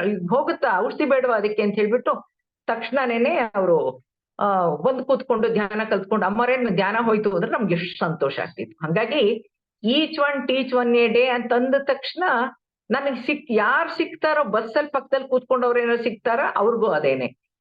ಟ್ರಾವೆಲಿಂಗ್ ಮಾಡ್ತಾ ಇರ್ತೀವ, ಅಲ್ಲೂ ಅದೇನೆ. ವೆಹಿಕಲ್ ಪಾರ್ಕಿಂಗ್ ಹೋದಾಗ ಏನೋ ಯಾರೋ ಫ್ರೆಂಡ್ ಆಗಿರ್ತಾರೆ, ಅವ್ರಿಗೂ ಅದೇ. ಈ ತರ ಪ್ರತಿಯೊಬ್ಬರನ್ನು ನಮ್ಮ ಕುಟುಂಬದವರೇ ಅನ್ನೋ ತರ, ನಮ್ಮ ಮನೆಯ ಸದಸ್ಯರ ಅನಾರೋಗ್ಯ ನಮ್ಮ ಮನೆಯಲ್ಲೇ ಯಾರಿಗೊಬ್ರಿಗಾಗಿದೆ ಅನ್ನೋ ತರ ಪ್ರಜ್ಞೆ ಇದ್ದವ್ರು ಮಾತ್ರ ವಸುದೈವ ಕುಟುಂಬಕಂ ಅಂತಾರೆ. ಅವ್ರಿಗೂ ಧ್ಯಾನ ಕಲಿಸಿ ವಿರಾಮ ಕೊಡಿ, ಜ್ಞಾನ ಕೊಡಿ, ಆವಾಗ ಸಾಮಾಜಿಕ ಪ್ರಜ್ಞೆ ಕೂಡ ಕೆಲಸ ಮಾಡತ್ತೆ. 22ನೇದು ಸಂಕಲ್ಪ ಪ್ರಜ್ಞೆ. ಸಂಕಲ್ಪ ಅಂದ್ರೆ ಹೃದಯ ಮತ್ತು ಮನಸ್ಸಿನಿಂದ ರೂಪುಗೊಂಡ ಉದ್ದೇಶ, ದೃಢ ಪ್ರತಿಜ್ಞೆ, ನಿಶ್ಚಯ, ನಿರ್ಧಾರ ಅಥವಾ ಇಚ್ಛೆ ಅಂತ ಹೇಳ್ಬೋದು. ಯದ್ಭಾವಂ ತದ್ಭವತಿ. ನಾವೇನ್ ಅನ್ಕೊಳ್ತೀವೋ ಅದೇ ಘಟಿಸುತ್ತೆ. ನಾವು ಆಡೋ ಪ್ರತಿಯೊಂದು ಮಾತುಗಳು ಕೂಡ ಒಂದೊಂದು ಸಂಕಲ್ಪನೆ. ಅವಕ್ಕೆಲ್ಲ ಅಶ್ವಿನಿ ದೇವತೆಗಳು ನಾವೇನ್ ಮಾತಾಡ್ತೀವಿ ಅದಕ್ಕೆ ಅಸ್ತು ಅಸ್ತು ಅಂತ ಆಶೀರ್ವಾದ ಮಾಡ್ತಾ ಇರತ್ತೆ. ಅಸ್ತು ಆಶೀರ್ವಾದ ಅನ್ನಕ್ಕಿಂತ ಅಸ್ತು ಅಂತ ಇರ್ತಾರೆ, ಹಂಗೆ ಆಗ್ಲಿ ಅಂತಿರುತ್ತೆ. ಅದಕ್ಕೆ ಮಾತಾಡಕ್ ಮುಂಚೆ ನಾವು ಎಚ್ಚರದಿಂದಿರ್ಬೇಕು, ಪ್ರಜ್ಞೆಯಿಂದ ಮಾತಾಡ್ಬೇಕು. ನಮ್ಮ ಒಂದು ಮಾತು ಹೇಗೆ ಸಂಕಲ್ಪವಾಗಿ ಪರಿವರ್ತನೆಗೊಂಡು ಮ್ಯಾನಿಫೆಸ್ಟ್ ಆಗುತ್ತೆ ಅನ್ನೋಕೆ ಒಂದು ಘಟನೆಯನ್ನ ಹೇಳ್ತೀನಿ. Power of sub conscious mind ನ ಜೋಸೆಫ್ ಮರ್ಫಿ ಅನ್ನೋ ಪುಸ್ತಕದಲ್ಲಿದೆ ಇದು. ತಂದೆ ಮಗಳ ಮಧ್ಯೆ ನಡೆದಂತ ಒಂದು ಘಟನೆ ಇದು. ಮಗಳಿಗೆ ಚರ್ಮದ ಕಾಯಿಲೆ ಇತ್ತು. ತಂದೆಯ ಪ್ರೀತಿ ಮಗಳು ಅವಳು ಕಷ್ಟಪಡೋದನ್ನ ನೋಡಕ್ಕಾಗದೆ ತಂದೆ ಅನ್ಕೊಳ್ತಾನೆ, ನನ್ ಬಲಗೈ ಬೇಕಾದ್ರೂ ಕೊಡೋಕ್ ಸಿದ್ಧ, ನನ್ ಮಗಳ ಚರ್ಮ ರೋಗ ವಾಸಿ ಆಗ್ಬೇಕು ಅಂತ ಅನ್ಕೊಳ್ತಾನೆ. 3 ವರ್ಷಗಳ ನಂತರ ಒಂದು ಕಾರ್ ಅಪಘಾತ ಆಗುತ್ತೆ, ಅವನ ಬಲಗೈ ತುಂಡಾಗೋಗುತ್ತೆ. ತುಂಡಾದಾಗ ಯಾಕಾಯ್ತು ಅದ್ರ ಏನೂ ಇಲ್ಲ, ಆಗಿದೆ, ಆಕ್ಸಿಡೆಂಟ್ ಆಗಿದೆ ಅಷ್ಟೇ. ಆವಾಗ ಮಗಳಿಂದ ಫೋನ್ ಬರುತ್ತೆ, daddy my skin disease has miraculously vanished ಅಂತ. ಪವಾಡರಿ ಸದೃಶ ರೀತಿಯಲ್ಲಿ ನನ್ನ ಚರ್ಮದ ಕಾಯಿಲೆ ಹೊಟ್ಟೋಗಿದೆ ಅಂತ ಹೇಳ್ತಾಳೆ ಅವಳು. ಆ ಕ್ಷಣದಲ್ಲಿ ಅವನಿಗೆ ನೆನಪಾಗುತ್ತೆ, ನಾನ್ ಹಿಂದೊಮ್ಮೆ ಒಂದ್ಸಲ ಹೇಳಿದ್ದೆ ನನ್ ಬಲಗೈ ಬೇಕಾದ್ರೆ ಕೊಟ್ಬಿಡ್ತೀನಿ, ಚರ್ಮ ರೋಗಗಳಿಗೆ ಹೋಗ್ಬೇಕು ಅಂತ ಅನ್ಕೊಂಡಿದ್ದೆ ಅಂತ. ನಮ್ಮ ಭಾವನೆಗಳು, ಮಾತುಗಳು, ಸಂಕಲ್ಪಗಳೆಲ್ಲ ಪ್ರಕೃತಿನಲ್ಲಿ ಒಂದ್ ಕಡೆ ಇರುತ್ತೆ. ಈಗ ನಿಮ್ಗೆ ನಾವು ಆಧ್ಯಾತ್ಮಿಕವಾಗಿ ಪ್ರಕೃತಿಯಲ್ಲಿ ಇರುತ್ತೆ ಅಂತ ಹೇಳಿದ್ರೆ ಅರ್ಥ ಆಗಲ್ಲ. ಅದೇ ಇವಾಗ ಕಂಪ್ಯೂಟರ್ ಅಲ್ಲಿ, ಮೊಬೈಲ್ ಅಲ್ಲಿ ಕ್ಲೌಡ್ ಮೆಮೊರಿ ಇದ್ರೆ ಹೌದು ಅಂತ ಅರ್ಥ ಆಗತ್ತೆ ಇವಾಗ. ಹಾಗೇನೆ ನಮ್ಮ ಭಾವನೆಗಳು, ಮಾತುಗಳು, ಸಂಕಲ್ಪಗಳು ಪ್ರಕೃತಿಯಲ್ಲಿ ಕ್ಲೌಡ್ ಮೆಮೊರಿನಲ್ಲಿ ಇದ್ದು ಸೂಕ್ತ ಸಮಯದಲ್ಲಿ ಎಲ್ಲಾ ಕಂಡೀಷನ್ಸ್ ಸೂಟಬಲ್ ಆಗಿದೆ ಅಂತ ಅನ್ನುವಾಗ ಅದು ಮ್ಯಾನಿಫೆಸ್ಟ್ ಆಗುತ್ತೆ, ಅಂದ್ರೆ ಘಟಿಸುತ್ತೆ. ನಾವು ಧ್ಯಾನದ ಮೂಲಕ, ಸುಪ್ತ ಮನಸ್ಸಿನ ಮೂಲಕ ಸಂಕಲ್ಪ ಸಿದ್ಧಿಯನ್ನ ಮಾಡ್ಕೊಳ್ಳೋದು ಹೇಗೆ, ಶುದ್ಧಿಯನ್ನ ಮಾಡ್ಕೊಳ್ಳೋದು ಹೇಗೆ, ನಮ್ಮ ಚಿಂತನೆಗಳು ಹೇಗಿರ್ಬೇಕು, ಆರೋಗ್ಯ ಅಭಿವೃದ್ಧಿಗೆ ಸ್ವಯಂ ಸಲಹೆ ಸಂಕಲ್ಪಗಳು ಹೇಗಿರ್ಬೇಕು, ಬೇರೆಯವರಿಗೆ ಟೆಲಿಪತಿ ಮೂಲಕ ಸಂಕಲ್ಪಗಳನ್ನ ಹೇಗೆ ಕಳಿಸೋದು ಅನ್ನೋದನ್ನ ಇದೇ ಡಿಸೆಂಬರ್ 10ನೇ ತಾರೀಕು ಮತ್ತೆ ಡಿಸೆಂಬರ್ 25ನೇ ತಾರೀಕು ಪ್ರಾತ್ಯಕ್ಷಿಕ ತರಬೇತಿಯನ್ನ ಕೊಡ್ತಾ ಇದ್ದೀನಿ. ಆಸಕ್ತರು ಕಲ್ತ್ಕೋಬಹುದು. ಯಾಕೆಂತಂದ್ರೆ ಪ್ರತಿ ಒಂದೊಂದು ಮಾತನ್ನು ಸಂಕಲ್ಪ ಅಂದಿದ್ದನ್ನ ಅದ್ರ ಮೂಲಕ ನಾವ್ ಹೇಗೆ ಆರೋಗ್ಯ ಪಡ್ಕೊಳ್ಳೋದು, ನಮ್ಮ ತೊಂದರೆಗಳು, ಕಷ್ಟಗಳನ್ನ ನಿವಾರಣೆ ಮಾಡ್ಕೊಳ್ಳೋದು ಹೇಗೆ, ಯಾವ ರೀತಿ ಮಾತಾಡ್ಬೇಕು, ಯಾವ ರೀತಿ ಮಾತಾಡಬಾರ್ದು ಅನ್ನೋದು ತಿಳ್ಕೊಳ್ಳೋದು ಬಹಳ ಅವಶ್ಯಕತೆ. ಎಲ್ಲ ಗೊತ್ತು ಅನ್ಕೊಂಡ್ರೆ ನಾವ್ ಏನು ಮುಂದುವರಿಯಲ್ಲ, ಕಲ್ತ್ಕೊಂಡ್ರೆ ಮಾತ್ರ ಮುಂದುವರಿಯಕ್ ಸಾಧ್ಯ. ಸೊ ನೀವು ನನ್ನನ್ನ ಕಾಂಟ್ಯಾಕ್ಟ್ ಮಾಡ್ಬೋದು 9844244727 ಹೀಗೆ ಫೋನ್ ಮಾಡಿದ್ರೆ ಹೆಚ್ಚಿನ ಮಾಹಿತಿನ ಪಡ್ಕೊಳ್ಳೋಕೆ ಸಾಧ್ಯ. ಸೊ ಧ್ಯಾನದ ಮೂಲಕ ನಿಮ್ಮ ಪ್ರಜ್ಞಾಸ್ಥಿತಿಗಳನ್ನ ಜಾಗೃತಗೊಳಿಸ್ಕೊಂಡು ಸಮಯ ಸಂದರ್ಭಾನುಸಾರ ಬಳಸಿ ಬೆಳೆಸಿ ಉತ್ತಮ ಮಾನವರಾಗಕ್ಕೆ ಸಾಧ್ಯ. ಪ್ರತಿ ಕ್ಷಣ ಮಾತನಾಡೋ ಮುನ್ನ, ಕರ್ಮಗಳನ್ನ ಮಾಡೋ ಮುನ್ನ ಪ್ರಜ್ಞಾಪೂರ್ವಕವಾಗಿ ನೀವುಗಳು ನಡೆದುಕೊಳ್ಳೋ ಜೊತೆಗೆ ನಿಮ್ಮ ಮಕ್ಕಳನ್ನ ಸರಿದಾರಿನಲ್ಲಿ ಮುನ್ನಡೆಸುವಂತ ಪ್ರಜ್ಞೆ ಕೂಡ ನಿಮ್ಮಲ್ಲಿರ್ಲಿ. ಯಾಕೆ ಅಂತಂದ್ರೆ ಈಗಿನ ಹೆಚ್ಚಿನ ಯುವ ಪೀಳಿಗೆಯಲ್ಲಿರುವಂತ ಪ್ರಜ್ಞೆಗಳು ಯಾವ್ಯಾವುದು ಅಂತಂದ್ರೆ ಸೌಂದರ್ಯ ಪ್ರಜ್ಞೆ, ಬ್ಯೂಟಿ ಕಾನ್ಶಿಯಸ್, ಚೆನ್ನಾಗಿ ಕಾಣಿಸ್ಬೇಕು ಅನ್ನೋ ಪ್ರಜ್ಞೆ ಇದೆ. ನಾವೆಲ್ಲ ಚಿಕ್ಕ ವಯಸ್ಸಲ್ಲಿ ಅಲಂಕಾರ ಮಾಡ್ಕೊಂಡ್ರೆ ಅಲಂಕಾರ ವಿದ್ಯಾರ್ಥಿ ಅಂತ ಹೇಳ್ತಾ ಇದ್ರು ನಮ್ಗೆ. ಅದಕ್ಕೆ ನೀನ್ ಡ್ರೆಸ್ ಮಾಡ್ಕೊಂಡು ಹೋದ್ರೆ ನೀನ್ ಫೇಲ್ ಆಗ್ಬಿಟ್ರೆ ನೀನ್ ಅಲಂಕಾರ ವಿದ್ಯಾರ್ಥಿ ಅಂತ ಕರೀತಾರೆ ಅಂತ ಹೇಳ್ತಿದ್ರು. ಅದಕ್ಕೋಸ್ಕರವಾಗಿ ತುಂಬಾ ಯಾವ್ದು ಅಟೆನ್ಷನ್ ಕೊಡ್ತಾ ಇರ್ಲಿಲ್ಲ. ವೇಷಭೂಷಣ ಪ್ರಜ್ಞೆ, ಡ್ರೆಸ್ ಕಾನ್ಶಿಯಸ್, ಪಾರ್ಟಿ ವೇರ್ ಅಂತಾರೆ, ಈವ್ನಿಂಗ್ ಕಲರ್ ಅಂತಾರೆ, ಡಾನ್ ಕಲರ್ ಅಂತಾರೆ. ಹಾಗಾಗಿ ಇದು ಮ್ಯಾಚ್ ಆಗಲ್ಲ, ಅದಕ್ಕದ್ ಮ್ಯಾಚ್ ಆಗ. ಇವಾಗ ಮುಂದಕ್ಕೆ ಎಲ್ಲ ಸೀರೆಗೆ ತಕ್ಕಂತೆ ಬ್ಲೌಸ್ ಅಂತ ಹಾಕೊಳ್ಳೋದಿತ್ತು. ಈಗ ಗಂಡ ಹೆಂಡತಿ ಹೋಗ್ಬೇಕಾದ್ರೆ ಅವ್ರಿಗೆ ಇದಕ್ಕೆ ನಿಮ್ ಸೀರೆಗೆ ನನ್ ಡ್ರೆಸ್ ಮ್ಯಾಚ್ ಆಗ್ಬೇಕು, ನೀವು ನನ್ ಡ್ರೆಸ್ಸಿಗೆ ನಿನ್ ಸೀರೆ ಮ್ಯಾಚ್ ಆಗ್ಬೇಕು ಅಂತ ಹೇಳುವಂತ ಟೈಮ್ ಬಂದಿದೆ ಈಗ. ಶೋಕಿ ಪ್ರಜ್ಞೆ ಅಂದ್ರೆ ಫ್ಯಾಷನ್ ಕಾನ್ಶಿಯಸ್, ಅಂದ್ರೆ ಹೊಸ ನಮೂನೆಯ ಶೋಕಿ ಮಾಡೋದ್ರ ಕಡೆ ತುಂಬಾ ಗಮನ ಕೊಡ್ತಾರೆ ಈಗಿನ ಯುವ ಪೀಳಿಗೆ. 4ನೇದು ಅಂತಸ್ತು ಪ್ರಜ್ಞೆ, ಸ್ಟೇಟಸ್ ಕಾನ್ಶಿಯಸ್. ನಾವೇನು, ನಮ್ಮ ಅಂತಸ್ತೇನು, ಅವ್ರ ಜೊತೆ ಸ್ನೇಹ ಮಾಡದ, ಅವ್ರ ಜೊತೆ ಕುತ್ಕೊಂಡು ಊಟ ಮಾಡಕ್ ಸಾಧ್ಯ ಆಗುತ್ತಾ, ನಮ್ಮ ಸ್ಥಿತಿ ಏನು, ನಮ್ ಲೆವೆಲ್ ಏನು ಅನ್ನೋಂತ ಭಾವನೆಗಳು, ಅನಿಸಿಕೆಗಳು ತುಂಬಾ ಇರುತ್ತೆ. ಹಾಗಾಗಿ ಸಮಾಜದಲ್ಲಿ ನಾವು 4 ಜನ ಒಟ್ಟಿಗೆ ಸೇರಿದಾಗ ಎಷ್ಟೋ ಸಲ ನೋವುಗಳು ಆಗುತ್ತೆ, ಬೇಜಾರು ಆಗುತ್ತೆ, ಅಥವಾ ನಾವು ನೋಡಿದಾಗ ಇದ್ಯಾಕೆ ಈ ತರ ಆಡ್ತಾರೆ ಇವ್ರು ಅಂತ ಅನ್ಸುತ್ತೆ. ಇರೋದು ಒಂದೇ ಗಂಡು ಜಾತಿ ಹೆಣ್ಣು ಜಾತಿ, 2 ಜಾತಿ ಇರೋದು. ಈ ಜಾತಿಗಳು ಅಂತೆಲ್ಲ ಮಾಡ್ಕೊಂಡ್ಬಿಟ್ಟು ಎಷ್ಟೋ ಜನಕ್ಕೆ ನೋವಾಗುವಂತ ಘಟನೆಗಳು ನಡೆಯುತ್ತೆ. ಜಾತಿ ಮತ್ತೆ ಪ್ರಜ್ಞೆ, ಕ್ಯಾಸ್ಟ್ ರಿಲಿಜನ್ ಕಾನ್ಶಿಯಸ್ ಆಗಿರ್ತಾರೆ. ಪಂಚಭೂತಗಳು ಜಾತಿಯನ್ನು ನೋಡಿ ನೀರ್ ಕೊಡುತ್ತವ, ಗಾಳಿ ಬೀಸುತ್ತವ, ಸೂರ್ಯ ಬೆಳಗ್ತಾನ, ಎಲ್ಲ ಒಂದು ಇಂಪಾರ್ಷಿಯಲ್ ಆಗಿ ಅದನ್ನ ಯಾವ್ದೋ ಒಂದು ಹೇಳ್ಬೇಕಂತಿದ್ದೆ ನಾನು. ಒಟ್ಟಲ್ಲಿ ಗಾಳಿ ಬೀಸಲ್ಲ, ಸೂರ್ಯ ಬೆಳಗಲ್ಲ, ಜಾತಿ ನೋಡು ಮಾಡಲ್ಲ, ಅದೆಲ್ಲ ಕಾಮನ್ ಆಗಿ ಎಲ್ರಿಗೂ ಕೊಡುತ್ತೆ. ಘನತೆ ಪ್ರಜ್ಞೆ, ಪ್ರೆಸ್ಟೀಜ್ ಕಾನ್ಶಿಯಸ್ ಈಗಿನ ಮಕ್ಕಳು. ನಾನೇ ನೋಡಿದ್ದೀನಿ, ಒಬ್ರು ನನಗ್ ಪರಿಚಯ ಇರೋರ ಮನೆಯಲ್ಲಿ ಅಪ್ಪ ಎಲ್ಲಾರು ಕಾರಲ್ಲಿ ಬಂದು ಇಳಿತಾರೆ, ಇವತ್ ನನ್ ಕಾರ್ನ ಸ್ಕೂಲಿಗೆ ಡ್ರಾಪ್ ಕೊಡು ಅಂತ ಕೇಳತ್ವೆ. ಆಮೇಲೆ ತಟ್ಟೆನೆ ಕೈ ತೊಳ್ಕೊಳ್ಳೋದು, ಅಪ್ಪನ ಹುದ್ದೆ ಹೆಸರನ್ನ ಬಳಸುವಂಥದ್ದು, ಬರೀ ಇಂಗ್ಲಿಷ್ ಅಲ್ಲೇ ಸ್ಟೈಲ್ ಆಗಿ ಲೈಕ್ ಅನ್ಕೊಂಡ್ ಮಾತಾಡ್ತಾನೆ ಇರ್ತಾರೆ. ಆಸಮ್ ಅನ್ನೋದು, ಓ ಮೈ ಗಾಡ್ ಅನ್ನೋದು, ಐ ಮೀನ್ ಅನ್ನೋದು, ಬೆಗ್ ಯುವರ್ ಪಾರ್ಡನ್ ಅನ್ನೋದು, ಯಾ ಅನ್ನೋದು, ಈ ತರ ಎಲ್ಲ ಸ್ಟೈಲ್ ಹೊಡಿತಿರ್ತಾರೆ. ಆಮೇಲೆ ಯಾವ್ದಾರ ಒಂದ್ ತಪ್ಪು ಮಾಡ್ಬಿಟ್ಟು ಗಾಡಿನಲ್ಲಿ ಹೋಗ್ತಾ ಇರುವಾಗ ತಪ್ಪಾದ್ರೆ, ನಾನು ಯಾರ ಮಗ ಗೊತ್ತಾ, ನಾ ಫೋನ್ ಮಾಡಿಸ್ತೀನಿ ಅಂತ ತಕ್ಷಣನೇ ಫೋನ್ ಮಾಡಿಸೋದು. ನಾವೇ ಒಂದು ಪ್ರಜ್ಞಾಪೂರ್ವಕವಾಗಿ ರೆಸ್ಪೆಕ್ಟ್ಫುಲ್ ಆಗಿ ಜೀವನ ನಡೆಸೋದು ಹೇಗಿರುತ್ತೆ, ಅಪ್ಪ ಅವರ ಹುದ್ದೆನ ಹೆಸರು ಬಳಸ್ಕೊಂಡು ನಾನು ತಪ್ಪು ಮಾಡಿದ್ರು ಕೂಡ ನಾನು ಯಾರ ಮಗ ಗೊತ್ತಾ ಫೋನ್ ಮಾಡಿಸ್ತೀನಿ ಅನ್ನೋದು, ಈ ತರದೊಂದು ಘನತೆ ಪ್ರಜ್ಞೆ ಬಹಳ ಮಕ್ಕಳಲ್ಲಿ ಕಾಣಿಸ್ತಾ ಇದೆ. ಸೆಲ್ಫ್ ಅಟ್ರಾಕ್ಷನ್ ಕಾನ್ಶಿಯಸ್ನೆಸ್ ಅಂತಂದ್ರೇನು, ಎಲ್ರು ನನ್ನನ್ನೇ ನೋಡ್ಬೇಕು ಅನ್ನೋ ಆಸೆ, ನೋಡ್ತಾ ಇದ್ದಾರೆ ಅನ್ನೋ ಅನಿಸಿಕೆ, ಎಲ್ರ ಗಮನನೂ ಸೆಳೆಯುವಂತ ಪ್ರಜ್ಞೆ ಇದೆ. ಆಮೇಲೆ ಬೆಲೆ ಮೌಲ್ಯ ಪ್ರಜ್ಞೆ, ಕಾಸ್ಟ್ ಕಾನ್ಶಿಯಸ್, ವ್ಯಾಲ್ಯೂ ಕಾನ್ಶಿಯಸ್. ಇವಾಗ ಹೆಚ್ಚು ಬೆಲೆ ಉಡುಪುಗಳನ್ನು ಧರಿಸಿ ಮೆರೆಯುವಂಥದ್ದು, ಕಡಿಮೆ ಬೆಲೆ ಬಟ್ಟೆ ಹಾಕೊಳ್ಳೋದು ಅಂದ್ರೆ ಮರ್ಯಾದೆ ಕಡಿಮೆ ಅನ್ಸುವಿಕೆ ಇಂದಿನ ಮಕ್ಕಳಲ್ಲಿದೆ. ಹಾಗಾಗಿ ಮಕ್ಕಳಿಗೆ ಆ ಬಟ್ಟೆ ಮೇಲೆ, ಡ್ರೆಸ್ ಮೇಲೆ, ಅಲಂಕಾರದ ಮೇಲೆ, ಮತ್ತೆ ಈಗಂತೂ ಟಿವಿನಲ್ಲೆಲ್ಲ ಡ್ರೆಸ್ಸಸ್ ನೋಡಿದ್ರೆ ಒಂದೊಂದ್ಸಲ ಬೇಜಾರೆ ಅಂತ ಅನ್ಸುತ್ತೆ. ಬ್ರ್ಯಾಂಡ್ ಕಾನ್ಶಿಯಸ್ ಈಗಿನ ಮಕ್ಕಳು, 1ಕ್ಕೆ 4 ಪಟ್ಟು ಹೆಚ್ಚು ಕೊಟ್ಟು ಬ್ರಾಂಡೆಡ್ ಪದಾರ್ಥಗಳನ್ನೇ ಕೊಳ್ಳೋದು, ಬಳಸೋದು, ಮರ್ಯಾದೆ ಕಡಿಮೆ ಅಂತ ಲೋಕಲ್ ಬಳಸೋದೇ ಇಲ್ಲ. ಬೇಡ, ಸ್ಕೂಲ್ ಬ್ಯಾಗ್ ತಗೊಂಡು ಹೋಗೋದು ಕೂಡ ಬ್ರಾಂಡೆಡ್ ಹಾಕೋಬೇಕು ಅಂತ ಗಲಾಟೆ ಮಾಡಿ ಮಕ್ಕಳು ತೆಗೆಸ್ಕೊಳ್ಳೋದನ್ನು ನೋಡ್ತಾ ಇದೀವಿ ನಾವು. ಈಗಿನ ಯುವ ಪೀಳಿಗೆಗೆ ಬಡತನ ಅಂದ್ರೇನು ಅಂತ ಗೊತ್ತಿಲ್ಲ. ನಾನು ಯಾರನ್ನೂ ಆಕ್ಷೇಪಣೆ ಮಾಡ್ತಾ ಇಲ್ಲ, ಆದ್ರೆ ಇವತ್ತು ಎಲ್ಲಾ ಮನೆಗಳಲ್ಲೂ ಅದೇ ಸ್ಥಿತಿ ಇದೆ. ಈಗಿನ ಒಂದು ಇನ್ಫ್ಲೇಷನ್ ರೇಟ್ ಅಲ್ಲಿ ಇದೇ ತರ ಜೀವನ ಮಾಡ್ಕೊಂಡು ಹೋದ್ರೆ, ಅಪ್ಪ ಅಮ್ಮ ಸಂಪಾದಿಸಿಟ್ಟಿದ್ದಾರೆ, ಬೇಕಾದಂಗ್ ದುಡ್ಡು ಇಟ್ಟಿದ್ದಾರೆ, ಮಕ್ಳಿಗೆ ಏನ್ ಬೇಕು ಅಂತ ತೆಕ್ಕೊಡ್ತಿದ್ದಾರೆ, ಎಲ್ಲ ಸರಿ. ನಾಳೆ ಇವ್ರ ಮಕ್ಕಳನ್ನ ಹೇಗೆ ಮಾಡ್ತಾರೆ, ಹೇಗೆ ಮುಂದುವರಿತಾರೆ ಅಂತಾನೆ ಗೊತ್ತಿಲ್ಲ ನನ್ಗೆ. ಹಾಗಾಗಿ ಬೇಸಿಕ್ ಆಗಿ ಈಗಿನ ಯುವ ಪೀಳಿಗೆಗೆ ಬಡತನ ಅಂದ್ರೆ ಏನು ಅಂತಾನೆ ಗೊತ್ತಿಲ್ಲ. ಈ ಪೀಳಿಗೆಯಲ್ಲಿರುವಂತ ಗುಣ ಸ್ವಭಾವಗಳು, ಅರಿವು ಪ್ರಜ್ಞೆಗಳು ಯಾಕೆ ಈ ರೀತಿ ಆಗಿದೆ ಅಂತಂದ್ರೆ, ಹೆಚ್ಚಿನ ಕುಟುಂಬಗಳಲ್ಲಿರುವಂತ ಜೀವನ ಶೈಲಿಯಲ್ಲಿ, ಸಂಪಾದನೆಯಲ್ಲಿ, ಕುಟುಂಬದ ರಚನೆಯಲ್ಲಿ ಆಗಿರುವಂತ ವ್ಯತ್ಯಾಸಗಳು, ಹಾಗೂ ಇಂದಿನ ಮಕ್ಕಳಿಗೆ ನೀಡಲಾಗಿರುವಂತ ಸ್ವಾತಂತ್ರ್ಯ, ಅವರಿಗೆ ಒದಗಿಸಲಾಗಿರುವಂತ ಆಹಾರ ವಿಹಾರದ ಆಯ್ಕೆ, ಹಾಗೂ ಲಭ್ಯವಾಗಿರುವಂತ ಸೋಷಿಯಲ್ ಮೀಡಿಯಾಗಳು ಹಾಗೂ ಅವಕಾಶಗಳು. ಅವ್ರಿಗೆ ಹಸುವಿನ ಬೆಲೆ ಗೊತ್ತಿಲ್ಲ, ದುಡ್ಡಿನ ಬೆಲೆ ಗೊತ್ತಿಲ್ಲ, ಕುಟುಂಬದ ಹಿರಿಯರು ಜೀವಿಸಿರೋ ವಿಧಾನವನ್ನ ನೋಡಿಲ್ಲ, ಅವ್ರು ಯಾವ ರೀತಿಯಲ್ಲಿ ಕಷ್ಟಪಟ್ಟು ಅವ್ರ ಆಸ್ತಿ ಪಾಸ್ತಿ ಮಾಡಿದ್ದಾರೆ ಅಂತ ಗೊತ್ತಿಲ್ಲ, ಯಾವುದೇ ಸಲಹೆ ಉಪದೇಶಗಳನ್ನ ಕೇಳಕ್ಕೆ ಸಿದ್ಧರೇ ಇಲ್ಲ ಅವ್ರಿಗೆ ಬೇಕಾದಂತೆ ಜೀವನ ನಡೆಸ್ತಿರೋದು ಸರ್ವೇ ಸಾಮಾನ್ಯವಾಗಿದೆ. ಈಗ ಅಪ್ಪ ಅಮ್ಮ ಹೇಳ್ದಂಗ್ ಮಕ್ಳು ಕೇಳ್ತಾ ಇಲ್ಲ, ಮಕ್ಳು ಹೇಳ್ದಂಗ್ ಅಪ್ಪ ಅಮ್ಮ ಕೇಳ್ತಾ ಇರೋ ತರ ಜೀವನ ಸಾಗ್ತಾ ಇದೆ. ಈ ಜೀವನ ಅನ್ನೋ ಪದದ ಅರ್ಥನೇ ಬದಲಾಗ್ಬಿಟ್ಟಿದೆ ಅನ್ಸುತ್ತೆ ನಂಗೆ. ಸಂಪೂರ್ಣವಾಗಿ ಲೌಕಿಕವಾಗಿದ್ದು ಆಧ್ಯಾತ್ಮಿಕ ಮೆರುಗೇ ಇಲ್ಲದಂತಾಗಿದೆ. ಮಕ್ಕಳಲ್ಲಿ ಜೀವನ ಮೌಲ್ಯಗಳನ್ನ ಮೂಡಿಸೋದು ಅತ್ಯವಶ್ಯಕ ಹಾಗೂ ಪ್ರಜ್ಞಾಪೂರಿತ ಜೀವನ ಮೌಲ್ಯಗಳು ಎಂದಿಗೂ ಶಾಶ್ವತ ಅಂತ ಹೇಳ್ತಾ ಇಷ್ಟು ವಿಚಾರಗಳನ್ನ ನಿಮ್ಗೆಲ್ಲ ತಿಳಿಸೋಕೆ ಅವಕಾಶ ಮಾಡಿಕೊಟ್ಟಂತ ಶಾಂತಲಾ ಮೇಡಮ್ ಅವ್ರಿಗೆ ಧನ್ಯವಾದಗಳು. ನಾವು ಧ್ಯಾನ ಮಾಡ್ತಾ ಮಾಡ್ತಾ ನಮ್ಮಲ್ಲೇ ನಾವು ಮಾಡ್ತಿರೋ ತಪ್ಪುಗಳೇನು, ನಮ್ಮಲ್ಲಿ ಯಾವ ಪ್ರಜ್ಞೆ ಇದೆ ಯಾವ ಪ್ರಜ್ಞೆ ಇಲ್ಲ ಅನ್ನೋದು ನಮಗೇ ಗೊತ್ತಾಗುತ್ತೆ. ಸೆಲ್ಫ್ ಇವ್ಯಾಲ್ಯೂಯೇಷನ್ ಮಾಡ್ಕೋಬೇಕು, ಆತ್ಮಾವಲೋಕನ ಮಾಡ್ಕೋಬೇಕು. ಯಾರು ನಮ್ಗೆ ಹೇಳೋದ್ ಬೇಡ, ನಿನ್ನಲ್ಲಿ ಈ ಪ್ರಜ್ಞೆ ಇಲ್ಲ ಅಂತ ಹೇಳಿದ್ರೆ ನೀವು ಕೇಳಿಸ್ಕೊಂಡು ಸುಮ್ನೆ ಇರ್ತೀರಾ, ಇರಲ್ಲ.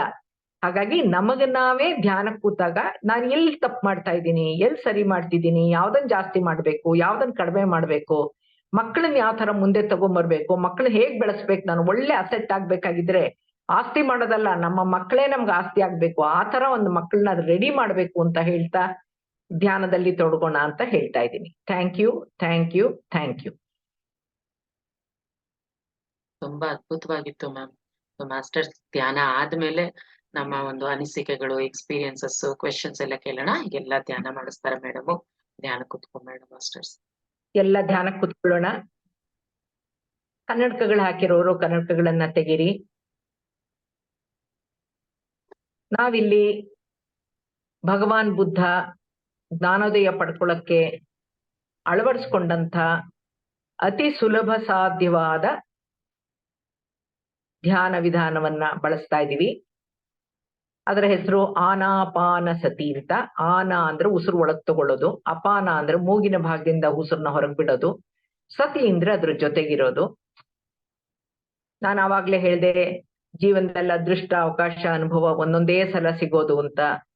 ಆ ಕ್ಷಣ ಸಿಕ್ಕಿದ ತಕ್ಷಣ ನೀವ್ ಅದನ್ನ ಅಳವಡಿಸ್ಕೊಂಡ್ರೆ ನಿಮ್ಮಲ್ಲೇ ಆಗೋ ಬದಲಾವಣೆಗಳು, ಮೊದಲಿಗೆ ತಲೆನೋವು ಹೊಟ್ಟೋಗುತ್ತೆ, ಬೇಜಾರ್ ಹೊಟ್ಟೋಗುತ್ತೆ, ದುಃಖ ಹೊಟ್ಟೋಗುತ್ತೆ, ಮಾತ್ಕೋಳು ಬರೋದು ಹೊಟ್ಟೋಗುತ್ತೆ. ಈ ತರ ಒಂದೊಂದು ಸಣ್ಣ ಸಣ್ಣ ಬದಲಾವಣೆಗಳಾದ್ರೂ ಕೂಡಾನು you should feel happy about meditation. ಹಾಗಾಗಿ ಕನ್ನಡಕಗಳು ಹಾಕಿರೋ ಕನ್ನಡಕಗಳು ತೆಗಿರಿ. Clasp your hands. ಕೈ ಬೆರಳುಗಳ ಒಳಗಡೆ ಕೈ ಬೆರಳುಗಳನ್ನ ಸೇರಿಸಿ ಕಾಲನ್ನ ಕ್ರಾಸ್ ಮಾಡ್ಕೊಳ್ಳಿ. ಚಮಕಾನದ ಮೇಲೆ ಹಾಸಿಗೆ ಮೇಲೆ ಕೂತಿರೋರು ಚಕ್ಕಂಬಟ್ಲೆ ಹಾಕೊಂಡು ಕೂತ್ಕೊಳ್ಳಿ. ಕುರ್ಚಿ ಮೇಲೆ ಕೂತಿರೋರು ಕಾಲ್ನ ಕ್ರಾಸ್ ಮಾಡ್ಕೊಂಡು ಕೂತ್ಕೊಳ್ಳಿ. ಕೂತ್ಕೊಳ್ಳುವಾಗ್ಲೇ ಸುಖಾಸನ ಅಂದ್ರೇನು, ಯಾವ ಭಂಗಿಯಲ್ಲಿ ನೀವು ದೇಹವನ್ನ ಅಲ್ಲಾಡಿಸ್ದೆ ಕೂತ್ಕೊಳ್ಳೋಕೆ ಸಾಧ್ಯನೋ, ಆ ಹೆಚ್ಚು ಹೊತ್ತು ಕೂತ್ಕೊಳ್ಳೋಕ್ ಸಾಧ್ಯನೋ ಆ ಭಂಗಿನಲ್ಲಿ ಮೊದ್ಲೇ ಕೂತ್ಕೊಂಡ್ಬಿಡಿ. ಇದರಲ್ಲಿ ಪದ್ಮಾಸನ, ವಜ್ರಾಸನ ಇವೆಲ್ಲ ಹಾಕ್ಬಾರ್ದು. ಇವೆಲ್ಲ ಹಾಕೊಂಡ್ರೆ ನಮಗ್ ಕಷ್ಟ ಆಗುತ್ತೆ. ಇದು ರಾಜಯೋಗ ಸುಖ ಪ್ರಾಣಾಯಾಮ ಅಂದ್ರೆ ಕೂತ್ಕೊಳ್ಳೋದು, ರಾಜನಂಗ ಆರಾಮವಾಗಿ ಕೂತ್ಕೊಳ್ಳೋದು. ಸುಖ ಅಂದ್ರೆ ನಾವು ಕಷ್ಟಪಟ್ಟು ಯಾವುದೇ ಉಸಿರಾಟದಲ್ಲಿ ವ್ಯತ್ಯಾಸ ಮಾಡ್ತಾ ಇಲ್ಲ. ಸುಖ ಪ್ರಾಣಾಯಾಮ ಅಂದ್ರೆ ದೇಹದಲ್ಲಿ ನಡೀತಿರೋ ಉಸಿರನ್ನೇ, ಮೂಗಿನ ಭಾಗದಿಂದ ದೇಹದ ಒಳಗ್ ಹೋಗೋ ಉಸಿರನ್ನ, ದೇಹದ ಒಳಗಿಂದ ಮೂಗಿನ ಭಾಗದಲ್ಲಿ ಆಚೆ ಬರ್ತಿರೋ ಉಸಿರನ್ನ ಗಮನಿಸ್ತಾ ಇರೋದು. ನೆತ್ತಿಯಿಂದ ಶುರು ಮಾಡಿ ಹಣೆಯ ಭಾಗವನ್ನ ಸಡಿಲಿಸಿ, ದೇಹದ ಪ್ರತಿಯೊಂದು ಭಾಗವನ್ನು 1 ಇಂಚಿಂಚು ನೀವು ಸಡಿಲಿಸ್ತಾ ಬಂದ್ರೆ ದೇಹದಲ್ಲಿ ಯಾವ ಅಂಗದಲ್ಲಿ ನೋವಿದೆಯೋ ಅದು ಬಿಟ್ಟು ಹೋಗುತ್ತೆ. ನಮ್ಗೆ ಗೊತ್ತಿಲ್ಲದೆ ಒತ್ತಡದಲ್ಲಿ ಇದ್ದಾಗ ಹಲ್ಲಿನ ದವಡೆಗಳನ್ನ ಕಚ್ಕೊಂಡಿರ್ತೀವಿ, ಹುಬ್ಬುಗಳನ್ನ ಗಂಟು ಹಾಕೊಂಡಿರ್ತೀವಿ, ಮಸಲ್ಸ್ ಎಲ್ಲ ಟೈಟ್ ಆಗಿರುತ್ತೆ. ಹಾಗಾಗಿ ಒಂದು ಕಡೆಯಿಂದ ರಿಲ್ಯಾಕ್ಸ್ ಮಾಡ್ಕೊಂಡು ಬನ್ನಿ. Relax your forehead. ಹಣೆಯ ಭಾಗವನ್ನ ಸಡ್ಲ ಮಾಡಿ,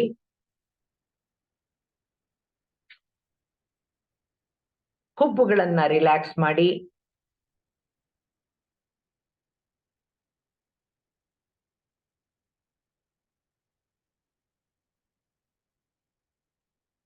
ರಿಲ್ಯಾಕ್ಸ್ ಯುವರ್ ಚೀಕ್ಸ್.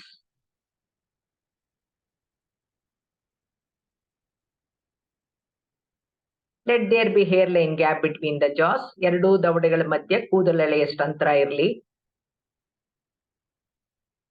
ಅದು ಅರಳುತ್ತಾ ಇರೋದು, ನಿಮ್ಮ ಮುಖದ ಭಾಗಗಳು 1 ಇಂಚು ಅರಳುತ್ತಾ ಇರೋದನ್ನ ಅನುಭವಿಸಿ. ತಲೆಯ ಹಿಂಭಾಗಕ್ಕೆ ಹೋಗಿ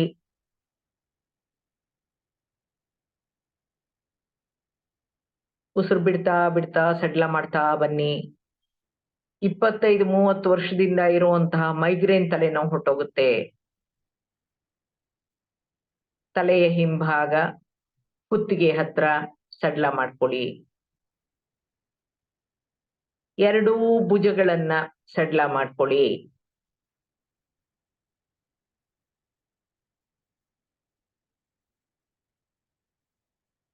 ಎರಡೂ ತೋಳುಗಳನ್ನ ಸಡ್ಲ ಮಾಡ್ಕೊಳ್ಳಿ. ಯಾರಿಗೆ ಸ್ಪಾಂಡಿಲೈಟಿಸ್ ಇದೆಯೋ, ಫ್ರೋಸನ್ ಶೋಲ್ಡರ್ ಇದೆಯೋ, ಕೈ ಎತ್ತಕ್ಕಾಗಲ್ವೋ, ಕೈ ಜೋಮ್ ಇದೆಯೋ, ಎಲ್ಲ ಯಾವ ಭಾಗದಲ್ಲಿ ನೋವಿದೆಯೋ ಆ ಭಾಗನ ಹೆಚ್ಚು ಹೊತ್ತು ಸಡ್ಲ ಮಾಡಿ, ರಿಲ್ಯಾಕ್ಸ್ ಮಾಡಿ. ಈಗ ಪುರಿ ಉಂಡೆ ಕಟ್ಟಿ ನಾವು ಒಂದ್ರಿನಲ್ಲಿ ಗುಂಡಾಗ್ಲಿ ಅಂತ ತಿರುಗಿಸ್ತಾ ಇದ್ರೆ ಅದಕ್ಕದೇ ಬಿಚ್ಕೊಂಡ್ಬಿಡುತ್ತೆ ಗೊತ್ತಾ. ಆ ತರ ಆ ನೋವಿರೋ ಭಾಗ ಅರಳುತ್ತಾ ಇದೆ ಅಂತ ಮಾಡ್ಕೊಳ್ಳಿ, ಅನುಭವಿಸಿ ಅದನ್ನ.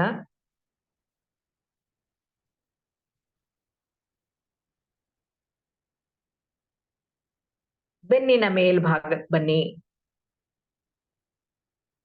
ರಿಲ್ಯಾಕ್ಸ್.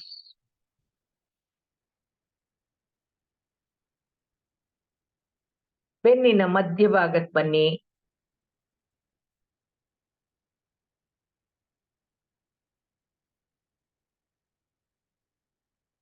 ಪ್ರಜ್ಞಾಪೂರ್ವಕವಾಗಿ ಸಡ್ಲ ಮಾಡ್ಕೊಳ್ಳಿ.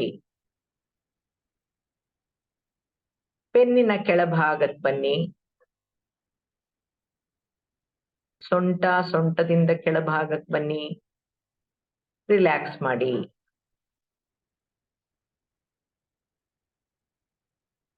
ಎದೆಯ ಮುಂಭಾಗಕ್ಕೆ ಬನ್ನಿ.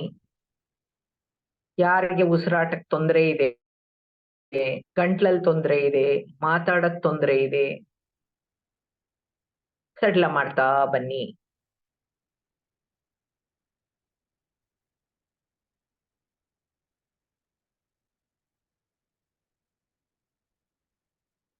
ಹೊಟ್ಟೆಯ ಭಾಗಕ್ಕೆ ಬನ್ನಿ,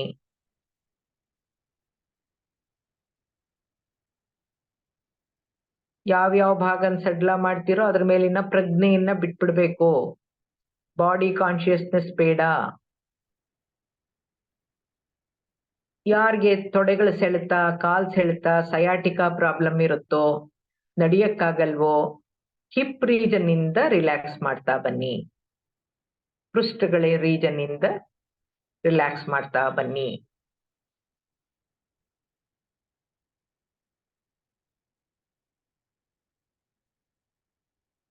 ಯಾವಾಗ ನೀವು ದೇಹವನ್ನ ರಿಲ್ಯಾಕ್ಸ್ ಮಾಡ್ತೀರೋ, ಸಡ್ಲ ಮಾಡ್ಕೋತೀರೋ, ಅವಾಗ ಹೆಚ್ಚೊತ್ತು ಧ್ಯಾನಕ್ಕೆ ಕೂತ್ಕೊಳ್ಳಕ್ಕೆ ಸಾಧ್ಯ ಆಗುತ್ತೆ. ಮಂಡಿಗೆ ಬನ್ನಿ. ಯಾರಿಗೆ ಮಂಡಿ ನೋವಿದೆಯೋ, ಮಂಡಿ ನಡೆಯುವಾಗ ಸದ್ದು ಬರುತ್ತೋ, ಮಡ್ಚಕ್ಕಾಗಲ್ವೋ, ಇಂಡಿಯನ್ ಟಾಯ್ಲೆಟ್ ಯೂಸ್ ಮಾಡಕ್ಕಾಗಲ್ವೋ, ಮೆಟ್ಲು ಹತ್ತಕ್ಕಾಗಲ್ವೋ, ನೆಲದ ಮೇಲೆ ಕೂತ್ಕೊಂಡು ಊಟ ಮಾಡಕ್ಕಾಗಲ್ವೋ, ಅವ್ರೆಲ್ಲಾರುನು ಆ ಮಂಡಿ ಭಾಗನ ಸಡ್ಲ ಮಾಡ್ತಾ ಬನ್ನಿ. ಸಡ್ಲ ಆಗ್ತಾ ಇದೆ ಅಂತ ಇರ್ಲಿ ನಿಮ್ಮ ಸಂಕಲ್ಪ.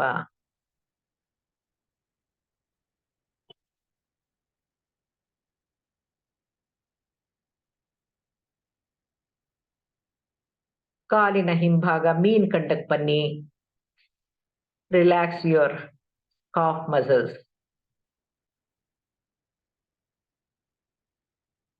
ಮಣಿಕಟ್ಟು ಆಂಕಲ್ನ ರಿಲ್ಯಾಕ್ಸ್ ಮಾಡಿ. ಎಷ್ಟೋ ಜನಕ್ಕೆ ಬೆಳಗ್ಗೆ ಹೊತ್ತು ಎದ್ದ ತಕ್ಷಣ ಹಿಂಬಡಿ ನೋವಿರುತ್ತೆ, ಹಿಂಬಡಿಯನ್ನ ರಿಲ್ಯಾಕ್ಸ್ ಮಾಡಿ. ಪಾದ, ಕಾಲಿನ ಬೆಟ್ಟುಗಳೆಲ್ಲಾನು relax. The whole body is relaxed. The whole body is relaxed.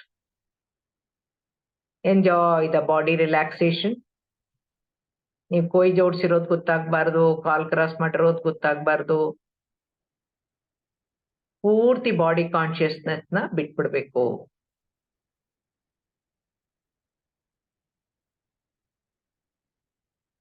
ನಾವು ಬರೀ ದೇಹ ಮಾತ್ರ ಅಲ್ಲ, ನಮ್ಮೊಂದಿಗೆ ಆತ್ಮ, ಮನಸ್ಸು, ಬುದ್ಧಿ ಮೂರು ಇದೆ. ಈಗ ಮನಸ್ಸಿನ ಕಡೆಗೆ ಹೋಗೋಣ. ನಮ್ಮ ಪ್ರಯಾಣ ಹೊರಮುಖ ಬೇಡ, ಒಳಮುಖವಾಗಿ ಹೋಗೋಣ. ಯಾವ್ಯಾವ್ದೋ ಯೋಚನೆಗಳು, ಆಲೋಚನೆಗಳು ಬರ್ತಾ ಇದೆ. ಬಂದ ಆಲೋಚನೆಗಳನ್ನ ಅಲ್ಲಿಂದಲ್ಲಿಗೆ ಬಿಟ್ಟಾಕಿ. Cut all the thoughts. Empty your mind. Become totally blank. ನಮ್ಮ ಕೆಲಸ ಸುಳಿಯೋ ಯೋಚನೆ, ಆಲೋಚನೆ ಅಲ್ಲಿಂದಲ್ಲೇ ತ್ಯಜಿಸಿ ಮತ್ತೆ ಆಲೋಚನೆ ಬಂತು ಅಂದ್ರೆ ಉಸಿರಿನ ಕಡೆಗೆ ಬನ್ನಿ. ಈ ಉಸಿರಿಗೆ ಯಾವುದೇ ರೂಪ ಬಣ್ಣ ಆಕಾರ ಇಲ್ಲದೆ ಇರೋದ್ರಿಂದ ನಮ್ಮ ಗಮನ ಬರೀ ಉಸಿರು ಹೋಗಿದ್ದು ಬಂದಿದ್ ಮಾತ್ರ ಫಾಲೋ ಮಾಡ್ತಾ ಇರ್ಬೇಕಷ್ಟೇ ಕೆಲಸ. ಈ ದಿನ ಧ್ಯಾನದಲ್ಲಿ ಕೂತ್ಕೊಂಡಾಗ ಯಾವ ಆಲೋಚನೆಗಳು ಬಂದಿದ್ಯೋ ಅವು ಇವತ್ ರಾತ್ರಿ ಧ್ಯಾನಕ್ಕೆ ಕೂತ್ಕೊಂಡಾಗ ಬರಲ್ಲ. ರಾತ್ರಿ ಧ್ಯಾನಕ್ಕೆ ಕೂತ್ಕೊಂಡಾಗ ಯಾವ ಆಲೋಚನೆಗಳು ಬರುತ್ತೋ ಅದು ನಾಳೆ ಬೆಳಗ್ಗೆ ಧ್ಯಾನಕ್ಕೆ ಕೂತ್ಕೊಂಡಾಗ ಬರಲ್ಲ. ಯಾಕೆ? ಯಾವ್ಯಾವ್ದನ್ನ ನಾವು ತಿರಸ್ಕಾರ ಮಾಡ್ತೀವೋ, ಯಾವ್ದಕ್ಕೆ ಒತ್ತು ಕೊಟ್ಟು ಅದ್ರ ಜೊತೆಗೆ ಇನ್ನ 4 ಆಲೋಚನೆಗಳು ಸೇರ್ಸಲ್ವೋ ಆವಾಗ ಆಲೋಚನೆ ಕಟ್ ಆಗುತ್ತೆ, ಎರೇಸ್ ಆಗುತ್ತೆ, ಹೊರಟೋಗುತ್ತೆ. ಹಾಗಾಗಿ ಕೊನೆಯಲ್ಲಿ ನಾವು ತಲುಪುವಂತ ಹಂತ ಆಲೋಚನಾ ರಹಿತ ಸ್ಥಿತಿ, ಅಂದ್ರೆ ಆಲೋಚನೆಗಳು ಇಲ್ಲದೆ ಇರೋ ಸ್ಥಿತಿ, ಶೂನ್ಯ ಸ್ಥಿತಿ, 0 ಸ್ಟೇಟ್ಗೆ ಹೋಗ್ತೀವಿ.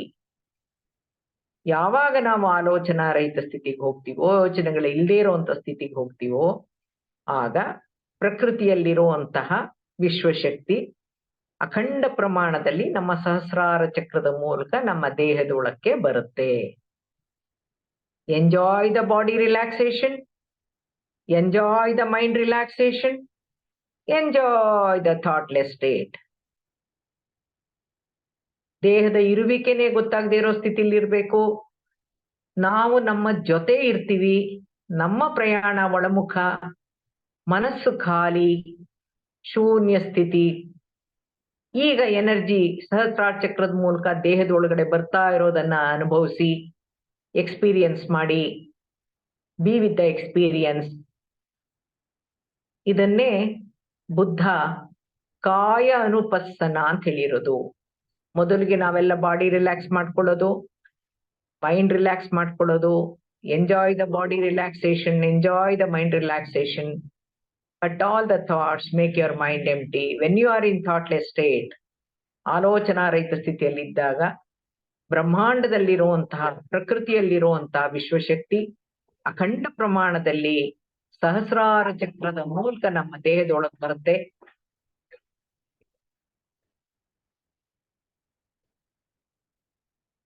ಬಂದಿದ್ದು 72,000 ನಾಡಿಗಳನ್ನ ಶುದ್ಧೀಕರಣ ಮಾಡತ್ತೆ. ಸಹಸ್ರಾರ ಆಜ್ಞ ವಿಶುದ್ಧ ಅನಾಹತ ಮಣಿಪುರ ಸ್ವಾದಿಷ್ಠಾನ ಮೂಲಾಧಾರ ಚಕ್ರಗಳನ್ನ ಶುದ್ಧೀಕರಣ ಮಾಡಿ ಶಕ್ತೀಕರಣ ಮಾಡತ್ತೆ. ಮತ್ತೆ ಮೂಲಾಧಾರದಿಂದ ಸಹಸ್ರಾರ ಚಕ್ರದವರೆಗೂ ಬರುತ್ತೆ. ಆ ಶುದ್ಧೀಕರಣ ಕ್ರಿಯೆಯಲ್ಲಿ, ಶಕ್ತೀಕರಣ ಕ್ರಿಯೆಯಲ್ಲಿ ಕೆಲವು ನೋವು ಆಗ್ಬೋದು, ಚುಚ್ಚದಂಗಾಗ್ಬೋದು, ಇರುವೆ ಕಚ್ಚಿತು ಅನ್ನೋ ಹಂಗಿರ್ಬೋದು, ಅಥವಾ ಬೆಂಕಿ ಹತ್ಕೊಂಡಿದೆ ಅಂತ ಅನ್ನಿಸ್ಬಹುದು, ಅಥವಾ ಭಾರ ಅನ್ನಿಸ್ಬೋದು, ಹಗುರ ಅನ್ನಿಸ್ಬೋದು, ಎಲ್ಲೋ ಹಾರ್ದಂಗಿರ್ಬೋದು. ಏನೇ ದೇಹಕ್ಕೆ ಅನುಭವ ಸುಂದರವಾದಿರ್ಲಿ ಅಥವಾ ಭಯಾನಕವಾಗಿರ್ಲಿ, ಕಣ್ಣುಗಳನ್ನು ಬಿಡಬಾರ್ದು, ದೇಹ ಅಲ್ಲಾಡಿಸ್ಬಾರ್ದು, ಕೈ ಜೋಡಿಸಿರೋದ್ ತೆಗಿಬಾರ್ದು, ಕಾಲ್ ಜೋಡಿಸಿರೋದ್ ತೆಗಿಬಾರ್ದು. ಈ ದೇಹದಲ್ಲಾಗುವ ಅನುಭವಗಳನ್ನೇ ಕಾಯ ಅನುಪಸ್ಸನ ಅಂದ್ರೆ ಇದರ ಮುಂದಿನ ಹಂತದ ಅನುಭವ, 3ನೇ ಕಣ್ಣು ತೆರ್ಕೊಳ್ಳೋ ಅಂತದ್ದು. ವಿಪಸ್ಸನ ಅಂದ್ರೆ ಪಶ್ಯನ ಅಂದ್ರೆ ನೋಡೋದು, ವಿಪಸ್ಸನ ಅಂದ್ರೆ ವಿಶೇಷವಾಗಿ ನೋಡೋದು. ಕಣ್ಣು ಮುಚ್ಚಿದ್ರು ನೋಡುವಂತಹದ್ದು ಥರ್ಡ್ ಐ ಅಂತ ಆಜ್ಞಾಚಕ್ರ ಆಕ್ಟಿವೇಟ್ ಆಗುತ್ತೆ. ಹಾಗಾಗಿ ಆ ಅನುಭವ ಪಡ್ಕೊಳ್ಳಕ್ಕೆ ನಾವು ಕಾಯ್ಬೇಕು. ಹೆಚ್ಚು ಹೆಚ್ಚು ನಮ್ಮ ವಯಸ್ಸಿನಷ್ಟು ನಿಮಿಷ ಧ್ಯಾನ ಮಾಡ್ಬೇಕು. Enjoy the body relaxation, enjoy the mind relaxation, enjoy the energy circulation, be with the experience. ನೀವು ನಿಮ್ ಜೊತೆ ಇರುವಂತ ಅನುಭವ, ಆತ್ಮಾನುಭವಗಳು, ಅನುಭೂತಿಗಳು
ಕೇವಲ 5 ನಿಮಿಷಗಳು ಮಾತ್ರ.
Okay, please.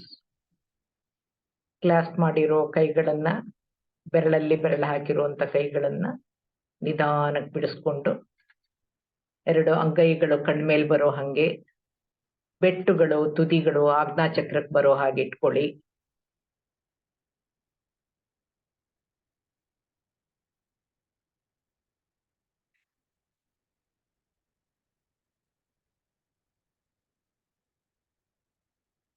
ನಿಧಾನಕ್ಕೆ ರಿಲ್ಯಾಕ್ಸ್. Okay, please. ಇಲ್ಲಿ ಮೊದಲಿಗೆ ಕನ್ನಡಕಗಳನ್ನ ತೆಗೀರಿ ಅಂತ ಹೇಳಿದ್ವಿ. ಹೇಳಿದ ತಕ್ಷಣ ನಿಮ್ಗೆ ಅನ್ಸಿರುತ್ತೆ, ಯಾಕೆ ಕನ್ನಡಕ ತೆಗಿಬೇಕು, ಅದೇನ್ ಮಾಡತ್ತೆ, ಅದ್ರ ಪಾಡ್ಗದ್ ಇರುತ್ತಲ್ವಾ ಅಂತ. ಯಾವಾಗ ನಾವು ದೇಹದ ಒಂದೊಂದು ಭಾಗನೂ ರಿಲ್ಯಾಕ್ಸ್ ಮಾಡ್ತಾ ಹೋಗ್ತೀವೋ, ಅದು ಕನ್ನಡಕ ಮೂಗಿನ ಮೇಲೆ ಭಾರ ಕೂತಿದೇನೋ ಅಂತ ನಮ್ಮ ಗಮನ ಕಣ್ಣಿನ ಕಡೆ ಹೊಟ್ಟೋಗುತ್ತೆ, ಮೂಗಿನ ಮೇಲೆ ಹೊಟ್ಟೋಗುತ್ತೆ. ನಮ್ಮ ಗಮನ ಕೆಡಿಸೋ ಅಂತದ್ ಯಾವುದೋ ವಸ್ತು ಇರಬಾರ್ದು. ಬಟ್ಟೆಗಳನ್ನು ಅಷ್ಟೇ ವಿಪರೀತ ಬಿಗಿಯಾಗಿ ಹಾಕೊಂಡು ಕುತ್ಕೋಬಾರ್ದು. ಸ್ವಲ್ಪ ಸಡ್ಲವಾಗಿದ್ದು ರಿಲ್ಯಾಕ್ಸ್ ಆಗಿ ಕೂತ್ಕೊಂಡ್ರೆ ನಿಮ್ ಜಾಸ್ತಿ ಹೊತ್ತು ಧ್ಯಾನದಲ್ಲಿ ಧ್ಯಾನ ಮಾಡಕ್ಕೆ ಸಾಧ್ಯ ಆಗುತ್ತೆ, ಧ್ಯಾನನೂ ಕೂಡುತ್ತೆ. ಅದಕ್ಕೋಸ್ಕರ ಆಮೇಲೆ ಕೈ ಜೋಡಿಸೋದು, ಕಾಲ್ ಜೋಡಿಸೋದು, ಕಣ್ ತೆಗಿಬೇಡಿ ಅಂತ ಏನ್ ಹೇಳ್ತೀವೋ, ಧ್ಯಾನದಲ್ಲಿ ಎನರ್ಜಿ ಏನ್ ಬರುತ್ತೋ ಅದ್ ಬಂದಿದ್ದು ಕಣ್ ತೆಗೆದ್ ಬಿಟ್ರೆ ನಾವು ಧ್ಯಾನದ ಮಧ್ಯದಲ್ಲಿ 80% ಎನರ್ಜಿ ಹೊರಟೋಗುತ್ತೆ. ಕೈ ಜೋಡಿಸಿರೋದ್ ತೆಗೆದು ಬಿಟ್ರೆ 10% ಹೊಟ್ಟೋಗುತ್ತೆ. ಕಾಲ್ ಜೋಡಿಸಿರೋದ್ ತೆಗೆದ್ರೆ 10% ಹೊಟ್ಟೋಗುತ್ತೆ. ಯಾತಿಕ್ಕದ ಕೈ ಜೋಡಿಸೋದು ಕಾಲ್ ಜೋಡಿಸೋದು ಅಂದ್ರೆ, ಧ್ಯಾನದಲ್ಲಿ ಏನೊಂದು ಆಲೋಚನಾ ರಹಿತ ಸ್ಥಿತಿಗೆ ಸೇರಿದಾಗ ಆ ಸ್ಥಿತಿ ತಲುಪಿದಾಗ ಹೆಚ್ಚಿನ ಎನರ್ಜಿ ಬರುತ್ತೋ ಬಂದಿದ್ದು ಒಂದು ಚೂರು ಕೂಡ ವೇಸ್ಟ್ ಆಗದೇನೆ ಅದ್ ನಮ್ಮ ದೇಹದಲ್ಲೇ ಅದು ಪ್ರವಹಿಸ್ಬೇಕು. ಎನರ್ಜಿ ಬಲಗೈಯಿಂದ ಎಡಗೈಗೆ, ಎಡಗೈಯಿಂದ ಬಲಗೈಗೆ, ತಿರುಗಿ ಬಲಗಾಲಿಂದ ಎಡಗಾಲಿಗೆ ಟಚ್ ಆಗಿದ್ರೆ ಕನೆಕ್ಟಿವಿಟಿ ಇಲ್ಲದೆ ಇದ್ರೆ ನಮ್ಮ ಎನರ್ಜಿನ ಸಡಿಲವಾಗಿ ಬಿಟ್ಟು ಕೂತ್ಕೊಂಡ್ರೆ ಬಂದ ಎನರ್ಜಿ ಎಲ್ಲ ಭೂಮಿಯಲ್ಲಿ ಏನೊಂದು ಗುರುತ್ವಾಕರ್ಷಣಾ ಶಕ್ತಿ ಇದೆಯೋ ಆ ಎನರ್ಜಿ ಅದು ಎಳ್ಕೊಂಡ್ಬಿಡುತ್ತೆ. ಹಾಗಾಗಿ ಅದ್ ತಗಲ್ದಂಗ ಅದಕ್ಕೋಸ್ಕರ ಒಂದ್ ಜಂಕನ ಹಾಕೊಂಡ್ ಕೂತ್ಕೊಳ್ಳೋದು, ಭೂಮಿಗೆ ಡೈರೆಕ್ಟ್ ಆಗಿ ನೆಲದ ಮೇಲೆ ಕೂತ್ಕೊಳ್ಳಲ್ಲ. ಹಾಕೊಂಡು ಮತ್ತೆ ಎನರ್ಜಿ ಬಂದಿದ್ದು ನಮ್ಮಲ್ಲೇ ಸುತ್ತುತ್ತಾ ಇರ್ಬೇಕು, ನಮ್ಮಲ್ಲೇ ಸರ್ಕ್ಯುಲೇಟ್ ಆಗ್ಬೇಕು ಅಂತ ಮಾಡಿರೋದ್ರಿಂದ 2 ಕೈಯೂ ಜೋಡಿಸಿರ್ಬೇಕು, 2 ಕಾಲು ಜೋಡಿಸಿರ್ಬೇಕು, ಕಣ್ಣು ಮುಚ್ಚಿರ್ಬೇಕು, ದೇಹ ಕೂಡ ಅಲ್ಲಾಡ್ಸ್ಬೇಕು. ದೇಹದ ಮೇಲೆ ಪ್ರಜ್ಞೆನೇ ಇರಬಾರ್ದು ಅಂತಾನೆ ಸಡ್ಲ ಮಾಡಿ ಬಿಟ್ಬಿಡೋದು. ಈಗ ನೋಡಿ ಬೇಕಾದ್ರೆ ನೀವು ದೇಹನ ಒಂದೊಂದು ಇಂಚು ನೀವು ಸಡ್ಲ ಮಾಡಿಬಿಟ್ಟಿದ್ರೆ ಧ್ಯಾನ ಮಾಡಿದ್ರೇನೆ ಏನೋ ಒಂದು ಖುಷಿ ಅನ್ಸುತ್ತೆ, ಎಲ್ಲ ರಿಲ್ಯಾಕ್ಸ್ ಆಗ್ಬಿಟ್ಟಿದೆ ಅಂತ ಅನ್ಸುತ್ತೆ. ಅವಾಗ ಎನರ್ಜಿ ಬಂದು ಇನ್ನೂ ಅದ್ರಲ್ಲಿರೋ ಬ್ಲಾಕೇಜಸ್ನೆಲ್ಲ ತೆಗೆದ್ರೆ, ಅಂದ್ರೆ all diseases are either because of blockage of energy or leakage of energy. ಹಾಗಾಗಿ ಅದು ಕ್ಲೀನ್ ಮಾಡೋದ್ರಿಂದ ಅದು ಕಷ್ಟಪಟ್ಟು ಬ್ಲಾಕೇಜಸ್ ನ ತೆಗಿತಾ ಇರೋದ್ರಿಂದ ನಮ್ಗೆ ಕಾಯ ಅನುಪಸನದ ಹಂತದಲ್ಲಿ ಕೆಲವು ಕಡೆ ನೋವಾಗ್ಬೋದು, ಬೆನ್ನೋವು ಬರ್ಬೋದು. ಆದ್ರೆ ಕಣ್ ಬಿಟ್ಟ ಮೇಲೆ ನಿಮ್ಗೆ ಬೆನ್ನೋವು ಇರಲ್ಲ. ಅಂದ್ರ ಅರ್ಥ ಅಲ್ಲಿ ಬ್ಲಾಕೇಜ್ಗಳಿದೆ ಬೆನ್ನಿನ ಭಾಗದಲ್ಲಿ, ಆ ಬಂದಿರೋ ಎನರ್ಜಿ ಕ್ಲೀನ್ ಮಾಡೋ ಪ್ರಾಸೆಸ್ ಅಲ್ಲಿ ಇರುವಾಗ ನೋವಾಗಿದೆ. ಕಣ್ ತೆಗೆದ್ಮೇಲೆ ನೋವಿಲ್ಲ ಅಂತಂದ್ರೆ ಅಲ್ಲಿ ಎನರ್ಜಿ ಅಲ್ಲಿ ಬ್ಲಾಕೇಜ್ ಅನ್ನು ತೆಗಿತಾ ಇತ್ತು ಅನ್ನೋದು ನಮ್ಗೆ ಅರ್ಥ ಮಾಡ್ಕೊಟ್ರೆ ಸಾಕು ನಮ್ಗಷ್ಟೇ. ಹಾಗಾಗಿ ಈ ಆನಾಪಾನಸತಿ ಧ್ಯಾನ ಬಹಳ ಸುಲಭ. ಯಾಕೆಂದ್ರೆ ಯಾವುದೇ ಒಂದು ವಸ್ತುನ ಅಥವಾ ದೇವರ ವಿಗ್ರಹನ ಯಾವ್ದನ್ನಾರ ನಾವು ಅಂತ ಇಟ್ಕೊಂಡು ಕಣ್ಮುಚ್ಕೊಂಡ್ರೆ ಸ್ವಲ್ಪ ಹೊತ್ತಿನ ನಂತರ ಸಹಜವಾಗಿಯೇ ಅದು ಹೊರಟೋಗುತ್ತದು.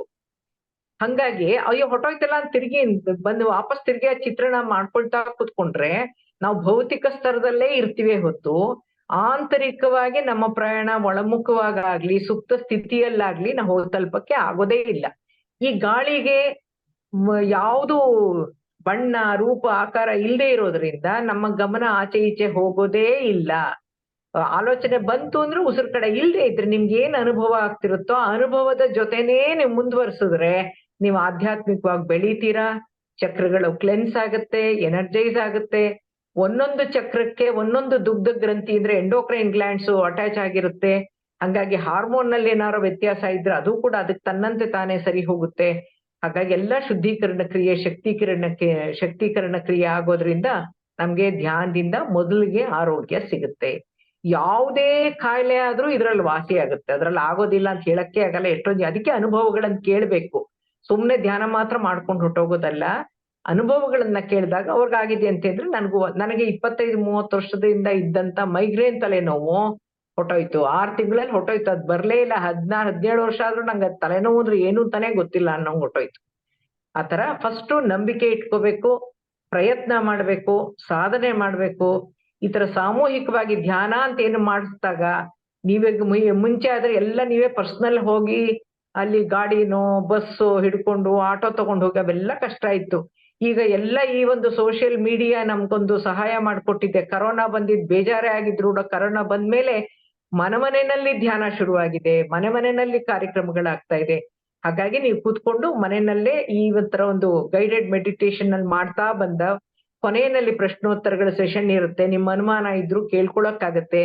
ಸತ್ಸಂಗಗಳನ್ನ ವಿಚಾರಗಳನ್ನ ಹೆಚ್ಚೆಚ್ಚು ತಿಳ್ಕೊಳಕ್ ಸಾಧ್ಯ. ನಿಮ್ಗೆ ಯಾರಿಗ್ ಪುಸ್ತಕಗಳು ಓದೋ ಅಭ್ಯಾಸವಿಲ್ವೋ, ಓದಕ್ಕಾಗಲ್ವೋ ಅಥವಾ ಬರಹ ಬರದೇ ಇರೋರು ಕೂಡ ಧ್ಯಾನ ಮಾಡಿ ಅವರ ಒಂದು ಆಧ್ಯಾತ್ಮಿಕ ಬೆಳವಣಿಗೆನ ಸಾಧಿಸ್ಬೋದು, ಆರೋಗ್ಯವನ್ನ ಕಾಪಾಡ್ಕೋಬಹುದು, ಮನಸ್ಸು ಪ್ರಶಾಂತವಾಗಿ ಇಟ್ಕೊಳ್ಬಹುದು. ಅನಾವಶ್ಯಕವಾಗಿ ಮಾತಾಡೋದು ಕಡಿಮೆ ಆಗೋಗುತ್ತೆ, ಅನಾವಶ್ಯಕವಾಗಿ ನೋಡೋದು ಕಡಿಮೆ ಆಗೋಗುತ್ತೆ.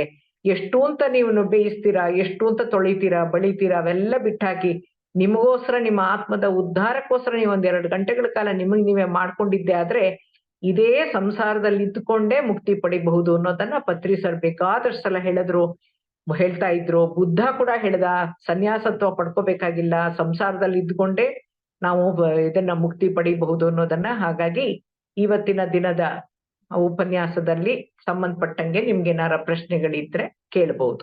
Thank you. ತುಂಬಾನೇ ಅದ್ಭುತವಾಗಿತ್ತು.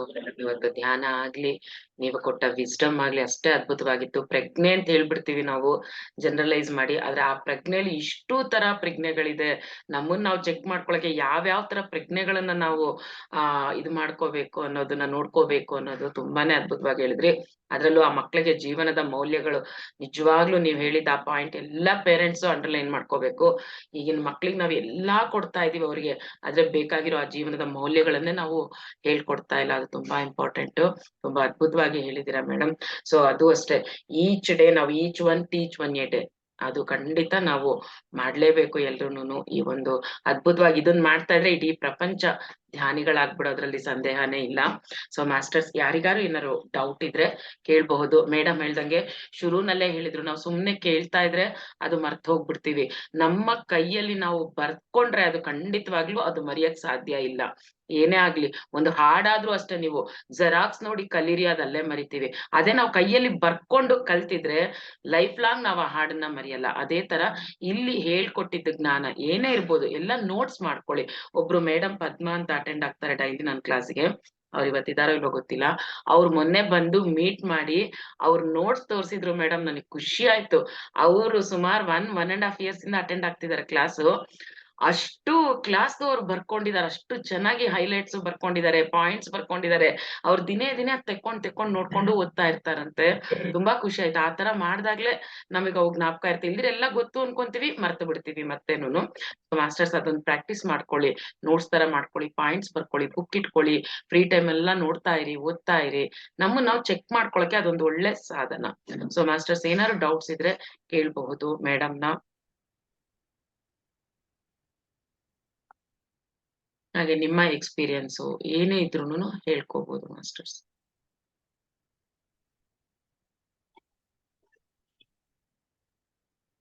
ಸೊ ಯಾರು ಏನು ಹ್ಯಾಂಡ್ ರೈಸ್ ಮಾಡ್ತೀರಂದ್ರೆ ಅಷ್ಟು ಚೆನ್ನಾಗಿ ಅರ್ಥ ಆಗಿದೆ ಮೇಡಮ್ ಹೇಳಿರೋದು, ನೋ ಡೌಟ್ಸ್ ಅಂತ. ಓಕೆ, ರತ್ನಮ್ಮ ಅವ್ರೆ ಅನ್ಮ್ಯೂಟ್ ಮಾಡ್ಕೊಳ್ಳಿ.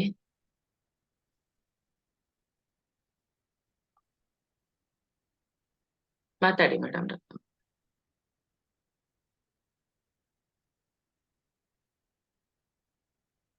ಹೇಳಿ ಮೇಡಮ್, ಅನ್ಮ್ಯೂಟ್ ಮಾಡ್ಕೊಳ್ಳಿ ರತ್ನಮ್ಮ ಮೇಡಮ್. ಆಯ್ತು ಮೇಡಮ್, ಮಾಡ್ಕೊಂಡಿದ್ದೀನಿ. ಮಾತಾಡಿ, ಕೇಳ್ತಾ ಇದೆ, ಮಾತಾಡಿ.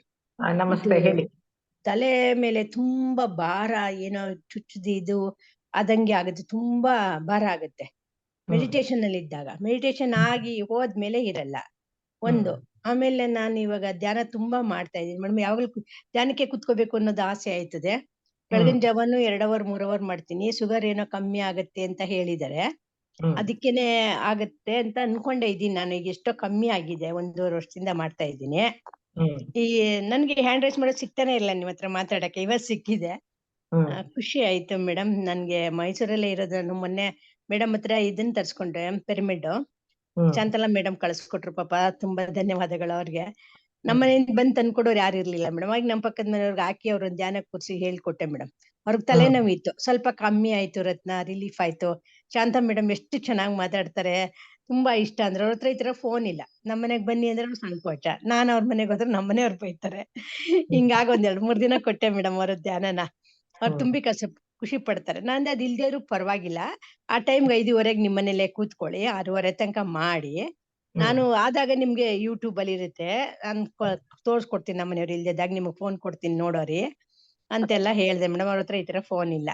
ಇದು ಇದಾಗ್ತಾ ಇದೆ ಮೇಡಮ್. ಅದೇ ನನ್ಗೆ ತುಂಬಾನೇ ಬೆಳಗಿನ ಜಾವದಿಂದ 3 hour ಕರೆಕ್ಟ್ ಆಗಿ ಮಾಡಿ ಅಂತ ಹೇಳಿದಾರೆ ಶಾಂತ ಮೇಡಮ್. ಮಾಡ್ತಾ ಇದ್ದೀನಿ 3 hour. ಅದು 41 ದಿನ ಇಟ್ಕೋಬೇಕಂತ, ಅದ್ ನನಗ್ ಗೊತ್ತಿಲ್ಲ. ಮೊನ್ನೆ ಯಾರೋ ಅನುಭವ ಆದವ್ರು ಹೇಳಿ. ಅಲ್ಲ, ಮಂಡಲ 41 ದಿನ ಮಾಡ್ರೆ ಒಂದು ಮಂಡಲ. ಅದು ಯಾವ್ದೇ ಒಂದು ಮಾಡ್ರೆ 41 ದಿನ ಮಾಡ್ರೆ ಒಂದು ಮಂಡಲ ಪೂರ್ತಿ ಆಗುತ್ತೆ ಅಂತ ಅಂದ್ಬಿಟ್ಟು. ಅದು ಮೊನ್ನೆ 28ನೇ ತಾರೀಕಿಂದ ಮಾಡ್ತಾ ಇದ್ದೀನಿ ಮೇಡಮ್.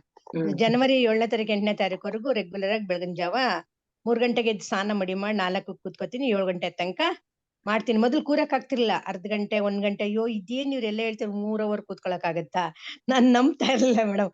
ಇಷ್ಟನೂ ಆಗ್ಲಿಲ್ಲ. ಹೆಂಗಪ್ಪ ಇವ್ರು ಹೇಳ್ತಾರೆ 1/4 ಗಂಟೆ 1/2 ಗಂಟೆ ಕೂತ್ರೆ ಕಾಲ್ ನೋವು ಬತ್ತೆ, ಕೈ ನೋವು ಬತ್ತೆ, ಸೊಂಟ ನೋವು ಬರುತ್ತೆ ಅಂತಿದ್ದೆ. ಇವಾಗ ನನ್ ಕಾಲ್ ಮಡ್ಚಕ್ ಆಗಲ್ಲ, 2 ಕಾಲು ನೀಡ್ಕೊಂಡು ಒಂದ್ರ ಮೇಲೆ ಒಂದ್ ಹಾಕೊಂಡು ಕೂತ್ಕೊಂಡ್ಬಿಡ್ತೀನಿ ಹಾಸಿಗೆ ಮೇಲೆ. ಏನು ತೊಂದ್ರೆ ಇಲ್ಲ. ಅದೇ ಅವಾಗ ಒಂದ್ಸಲ ನೋವು ಆಗುತ್ತಂದ್ರೆ ಹಾಡ್ ಹಾಕಿದರೆ 2 ಮಂಡಿ ರೀಪ್ಲೇಸ್ ಮಾಡಿದ್ದಾರೆ ಮೇಡಮ್. ಸ್ವಲ್ಪ ಒಂಥರ ಹಿಂಸೆ ಆಗತ್ತಾಗ ನೀವ್ ಹೇಳ್ಕೊಟ್ರಿ ಲಾಸ್ಟ್ 15 days ಬ್ಯಾಕ್.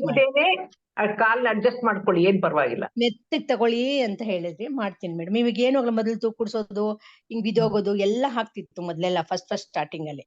ಇವಾಗ ಏನ್ ನಾನ್ ಹಿಂಗ್ ಕೂತಿರೋದೇ ನನಗ್ ಗೊತ್ತಿಲ್ಲ, ನನ್ 3 hour ಇದೀನ ಅನ್ನೋದೇ ಗೊತ್ತಾಗಲ್ಲ. ಗೈಡೆನ್ಸ್ ಹಾಕೋದ್ನಿ ಮೇಡಮ್. ನಾವು ರಾತ್ರಿನೂ 10:30 11 ಹಾಕೊಂಡ್ರೆ ಈ ತರ ಯಾವ್ದಿರುತ್ತೆ ಯೂಟ್ಯೂಬ್ ಅಲ್ಲಿ ಶಾಂತಲಾ ಮೇಡಮ್ ಒಂದು ಹುಣ್ಣಿಮೆ ಪೌರ್ಣಮೆದು ಅದು ಹಾಕೊಂಡಿದೀನಿ. ಮೊನ್ನೆ ಮುಗೀತು ಅಂತ ಹೇಳುವಾಗ ಜ್ಞಾಪಕ ಇದೆ, 2 ನಿಮಿಷ ಇದೆ ಅಂತ.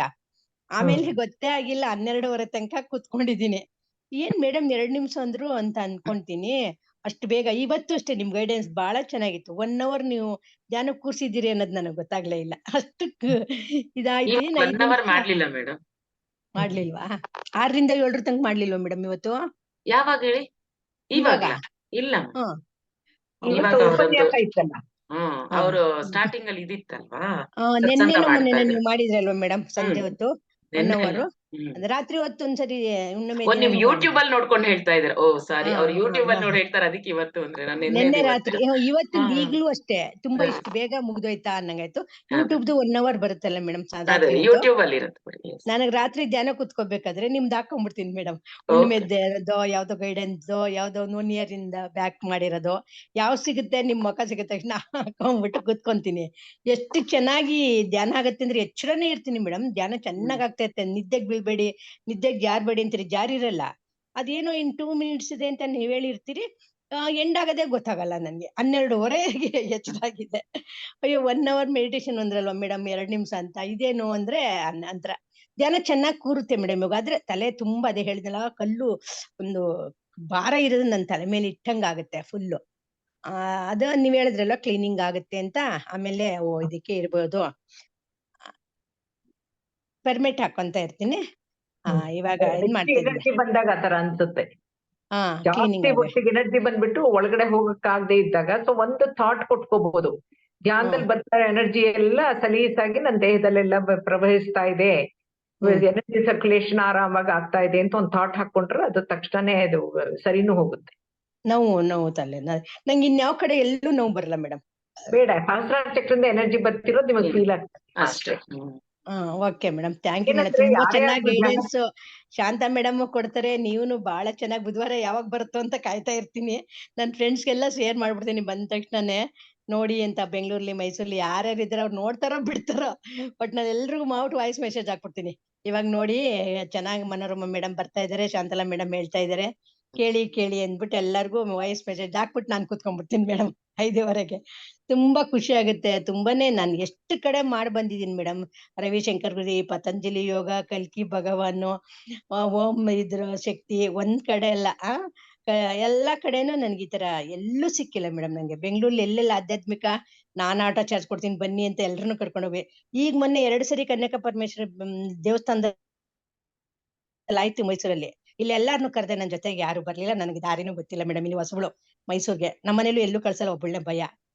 ಅದಕ್ಕೆ ಇನ್ನೊಂದ್ಸರಿ ಬರ್ತೀನಿ ಮೇಡಮ್. ಶಾಂತಲಾ ಮೇಡಮ್ ಡೈರೆಕ್ಟ್ ಆಗಿ ನೋಡ್ಬೇಕು ಅಂತ ಆಸೆ ನನಗೆ. ಅವ್ರ ಹತ್ರ ಮಾತಾಡ್ಬೇಕು, ಖುಷಿ ಆಗುತ್ತೆ. ಅವ್ರು ಮಾತಾಡೋದ್ ನೋಡಿದ್ರೆ ನಾಗಮೇಟಿಕಮ್ಮ ಮಾಡ್ತಾ ಇರ್ತಾರೆ, ಆ ತರನೇ ಆಗುತ್ತೆ. ತುಂಬಾನೇ ನಮ್ಗೆಲ್ಲ ಎನರ್ಜಿ ಟಾನಿಕ್ ಕೊಟ್ಟಂಗಿರುತ್ತೆ ಅವ್ರ ಮಾತೆಲ್ಲ. ತುಂಬಾ ಖುಷಿ ಆಗುತ್ತೆ ಮೇಡಮ್. ಮನೋರಮಾ ಮೇಡಮ್ ಅಷ್ಟೇನೆ. ಇಬ್ಬರನ್ನು ಮೀಟ್ ಮಾಡ್ತೀನಿ ಮೇಡಮ್. ಒಂದ್ಸರಿ ಬರ್ತೀನಿ ಥ್ಯಾಂಕ್ ಯು ಮೇಡಮ್. ಮೈಸೂರಿಗೆ. Thank you madam. Thank you. Okay madam, thank you madam. Thank you. So next Latha madam unmute ಮಾಡ್ಕೊಳ್ಳಿ, ಮಾತಾಡಿ ಮೇಡಮ್. ಗೌರಮ್ಮ ಅವರೇ ಅನ್ಮ್ಯೂಟ್ ಮಾಡ್ಕೊಳ್ಳಿ. ನಮಸ್ತೆ ಮೇಡಮ್. ನಮಸ್ತೆ. ನಾವು ಬ್ಯಾಂಗ್ಳೂರಿಂದ ಮೇಡಮ್. ಮನೋರಮಾ ಮೇಡಮ್ಗೆ, ಶಾಂತಲಾ ಮೇಡಮ್ಗೆ ಧನ್ಯವಾದಗಳು. Welcome madam. ನೀವು ನಮ್ಮ ಮಗನ್ಗೆ ನನ್ಗೆ ಚೈನ್ದು ಧ್ಯಾನ ಹೇಳ್ಕೊಟ್ರಲ್ಲ, ಮಾಡ್ತಾ ಇದೀವಿ ಮೇಡಮ್. ತುಂಬಾ ಚೇಂಜಸ್ ಆಗಿದೀವಿ ಮೇಡಮ್. ಚೇಂಜಸ್ ಆಗುತ್ತೆ, ಎನರ್ಜೀಸ್ ಬ್ಯಾಲೆನ್ಸ್ ಆಗುತ್ತಮ್ಮ ಚೈನ್ ಮೆಡಿಟೇಷನ್ ಅಲ್ಲಿ. ಖಂಡಿತವಾಗ್ಲೂ ಮಾಡಿ, ತುಂಬಾ ಪರಿವರ್ತನೆ ತರಬಹುದು. ಅದಕ್ಕೆ ಚಿಕ್ಕ ವಯಸ್ಸಿಂದ ಅಭ್ಯಾಸ ಮಾಡಿಸ್ಕೊಂಡ್ರೆ ನಮ್ ದಾರಿಲಿ ಇಟ್ಕೋಬಹುದು. ಹೋದ್ ದಾರಿಗೆ ಬಿಟ್ಬಿಟ್ಟು ಆಮೇಲೆ ಕೊನೆಯಲ್ಲಿ ಏನೋ ಸರಿ ಮಾಡ್ಕೋತೀನಿ ಅಂದ್ರೆ ಅವ್ರ ಸಹಕಾರ ಸಿಗಲ್ಲ, ಮನೆಯಲ್ಲೂ ಪರಿಸ್ಥಿತಿಗಳು ಸರಿ ಇರಲ್ಲ, ಕಷ್ಟ ಆಗುತ್ತೆ.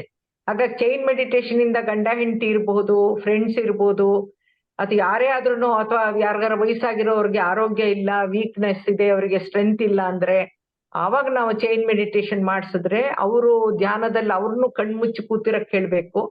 ನಾವು ಚೈನ್ ಮೆಡಿಟೇಷನ್ ಮಾಡೋಷ್ಟೊತ್ತುನು ಆವಾಗ ಎನರ್ಜಿ ಸರ್ಕ್ಯುಲೇಟ್ ಆಗಿ ಬ್ಯಾಲೆನ್ಸ್ ಆಗುತ್ತೆ. ಅದರಲ್ಲೂ ಕೂಡ ಅದ್ರ ಮೂಲಕನೂ ಸುಮಾರು ಬದಲಾವಣೆಗಳನ್ನ ತರಕ್ ಸಾಧ್ಯ ಅಮ್ಮ. ಕಂಟಿನ್ಯೂ ಮಾಡಿ. Okay, thank you. ಹೌದು ಮೇಡಮ್, ಈಗ ಚೇಂಜಸ್ ಆಗ್ತಾ ಇದ್ದಾನೆ ಮೇಡಮ್. ಅವನು ತುಂಬಾ ಕೂಲ್ ಆಗಿದ್ದಾನೆ, ಟೆನ್ಷನ್ ಆಗಿರೋನು ಯಾವಾಗ್ಲೂ. ಮತ್ತೆ ಶಾಂತಲಾ ಮೇಡಮ್ಗೂ ಧನ್ಯವಾದಗಳು. ಅವ್ರದ್ದು ಶಾಕಾಹಾರಿ ರ್ಯಾಲಿ ಎಲ್ಲ ನೋಡಿ ನಾವು ಇವಾಗ ಶಾಕಾಹಾರಿಗಳಾಗಿ ಪರಿವರ್ತನೆ ಆಗಿದ್ದೀವಿ. ಒಳ್ಳೇದು. ಬ್ಯಾಂಗ್ಳೂರಲ್ಲಿ ಏನಾದ್ರೂ ಪ್ರೋಗ್ರಾಮ್ ಮಾಡಿದ್ರೆ ತಿಳಿಸಿದ್ರೆ ಖಂಡಿತ ನಾವು ಜಾಯಿನ್ ಆಗ್ತೀವಿ ಮೇಡಮ್. ಕಿಶೋರ್ನ ಬಿಟ್ಟು ನಾನು ಒಬ್ಳೆ ಮೈಸೂರಿಗೆ ಬರಕ್ ಆಗಲ್ಲ, ಇಲ್ಲಾಂದ್ರೆ ನಿಮ್ ಕ್ಲಾಸ್ ಅಟೆಂಡ್ ಮಾಡ್ತಾ ಇದ್ದೆ ಮೇಡಮ್ ನಾನು. ಓಕೆಪ್ಪ. ಒಳ್ಳೆ ಟೈಮಲ್ಲಿ ಹೇಳಿದ್ರು ಮೇಡಮ್. ಈ ಸರಿ ಮೈಸೂರಲ್ಲಿರೋರೆಲ್ಲಾರು ಸಿದ್ಧಾರ್ಥ ಲೇಔಟ್ ಅಲ್ಲಿ ಇಟ್ಕೊಂಡಿದ್ದೀವಿ ಮಾಸ್ಟರ್ಸ್. ಗ್ರೂಪ್ ಅಲ್ಲಿ ಫ್ಲೈಯರ್ ಹಾಕ್ತೀನಿ. 10ನೇ ತಾರೀಕಿದೆ ಈ ಸರಿ, 10ನೇ ತಾರೀಕು ಭಾನುವಾರ ಸಿದ್ಧಾರ್ಥ ಲೇಔಟ್ ಅಲ್ಲಿ ಇಟ್ಕೊಂತಾ ಇದೀವಿ. ಮೈಸೂರು ಮಾಸ್ಟರ್ಸ್, ಸರೌಂಡಿಂಗ್ ಅಲ್ಲಿರೋ ಮಾಸ್ಟರ್ಸ್ ಎಲ್ಲರೂ ಖಂಡಿತ ಬನ್ನಿ ಮಾಸ್ಟರ್ಸ್. ಡೀಟೇಲ್ಸ್ ಹಾಕ್ತೀನಿ ಅದ್ರಲ್ಲಿ. Thank you madam, thank you Gowramma madam. Thank you madam. Chain meditation ಅಂದ್ರೆ ಏನು ಅಂತ ಹೇಳಿ ಅಂತ ಕೇಳ್ತಾ ಇದ್ದಾರೆ.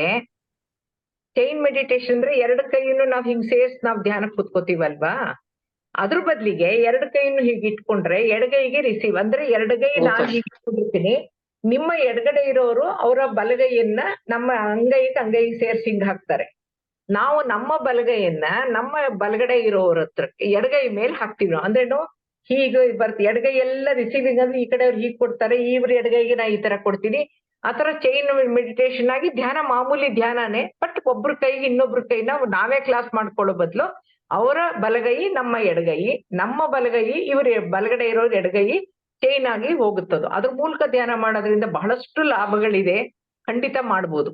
ಮಕ್ಕಳನ್ನಂತೂ ಸರಿ ಮಾಡ್ಕೊಳಕ್ ತುಂಬಾನೇ ಹೆಲ್ಪ್ ಆಗುತ್ತೆ. Family understandings, family bondage. ಖಂಡಿತ ಹಸ್ಬೆಂಡ್ ಅಂಡ್ ವೈಫ್ ಅಂತೂ ಮಾಡೋದಾದ್ರೆ ಬಹಳಾನೇ ಅಂಡರ್ಸ್ಟ್ಯಾಂಡಿಂಗ್ ಬರುತ್ತೆ. ಹೌದು.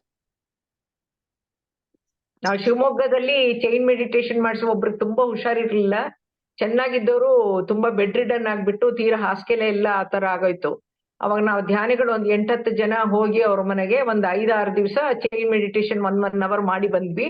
ಆಮೇಲೆ ಅವರೇ ಎದ್ದು ಓಡಾಡಿ ಬಚ್ಚನ್ ಮನೆಗೆ ಸ್ನಾನಕ್ಕೆ ಹೋಗೋ ತರ ಮಾಡಿ ಮನೇಲೆಲ್ಲ ಓಡಾಡ್ಕೊಳ್ಳೋ ತರ 1 ವರ್ಷ ಬದುಕಿದ್ರು. ಚೆನ್ನಾಗಿದ್ರು. ಅವ್ರ ಪಾಡ್ಗವ್ರು ಅವ್ರ ಕೆಲಸ ಅವ್ರು ಮಾಡ್ಕೊಂಡಿದ್ರು ಚೆನ್ನಾಗಿ. ಹೇಳಕ್ಕೆ ಆಗದೆ ಆಗ್ಬಿಟ್ಟಿದ್ದವ್ರಿಗೆ ಚೈನ್ ಮೆಡಿಟೇಷನ್ ಮಾಡಿ ಅವ್ರು ತಿರ್ಗಿ ರಿಕವರ್ ಆಗೋದ್ರು. ಖಂಡಿತ ಮಾಡ್ಬೋದು. ಎನರ್ಜಿ ಬರುತ್ತೆ ಅನ್ನೋದಕ್ಕೆ ಇದಕ್ಕಿಂತ ಸಾಕ್ಷಿ ಏನ್ ಬೇಕು? ಪೇಷಂಟ್ನು ಕೈ ಇಟ್ಕೊಂಡಿದ್ರ ಮೇಡಮ್? ಹೌದು ಹೌದು ಹೌದು. ಅವ್ರಿಗೆ ಹೇಳ್ಬಿಟ್ಟಿದ್ವಿ ನಾವು, ಓಕೆ ಅನ್ನೋರ್ಗು ಕಣ್ ತೆಗಿಯೋಂಗಿಲ್ಲ ಅಂತ. ಅವ್ರಿಗೆ ಹಾಸಿಗೆ ಮೇಲೆ ಗೋಡೆಗೆ ವರ್ಗಿಸ್ಬಿಟ್ಟು ಕೂಡಿಸ್ಬೇಕು. ಯಾಕಂದ್ರೆ ಕೂತ್ಕೊಳಕ್ ಆಗ್ತಿರ್ಲಿಲ್ಲ ಅವ್ರು.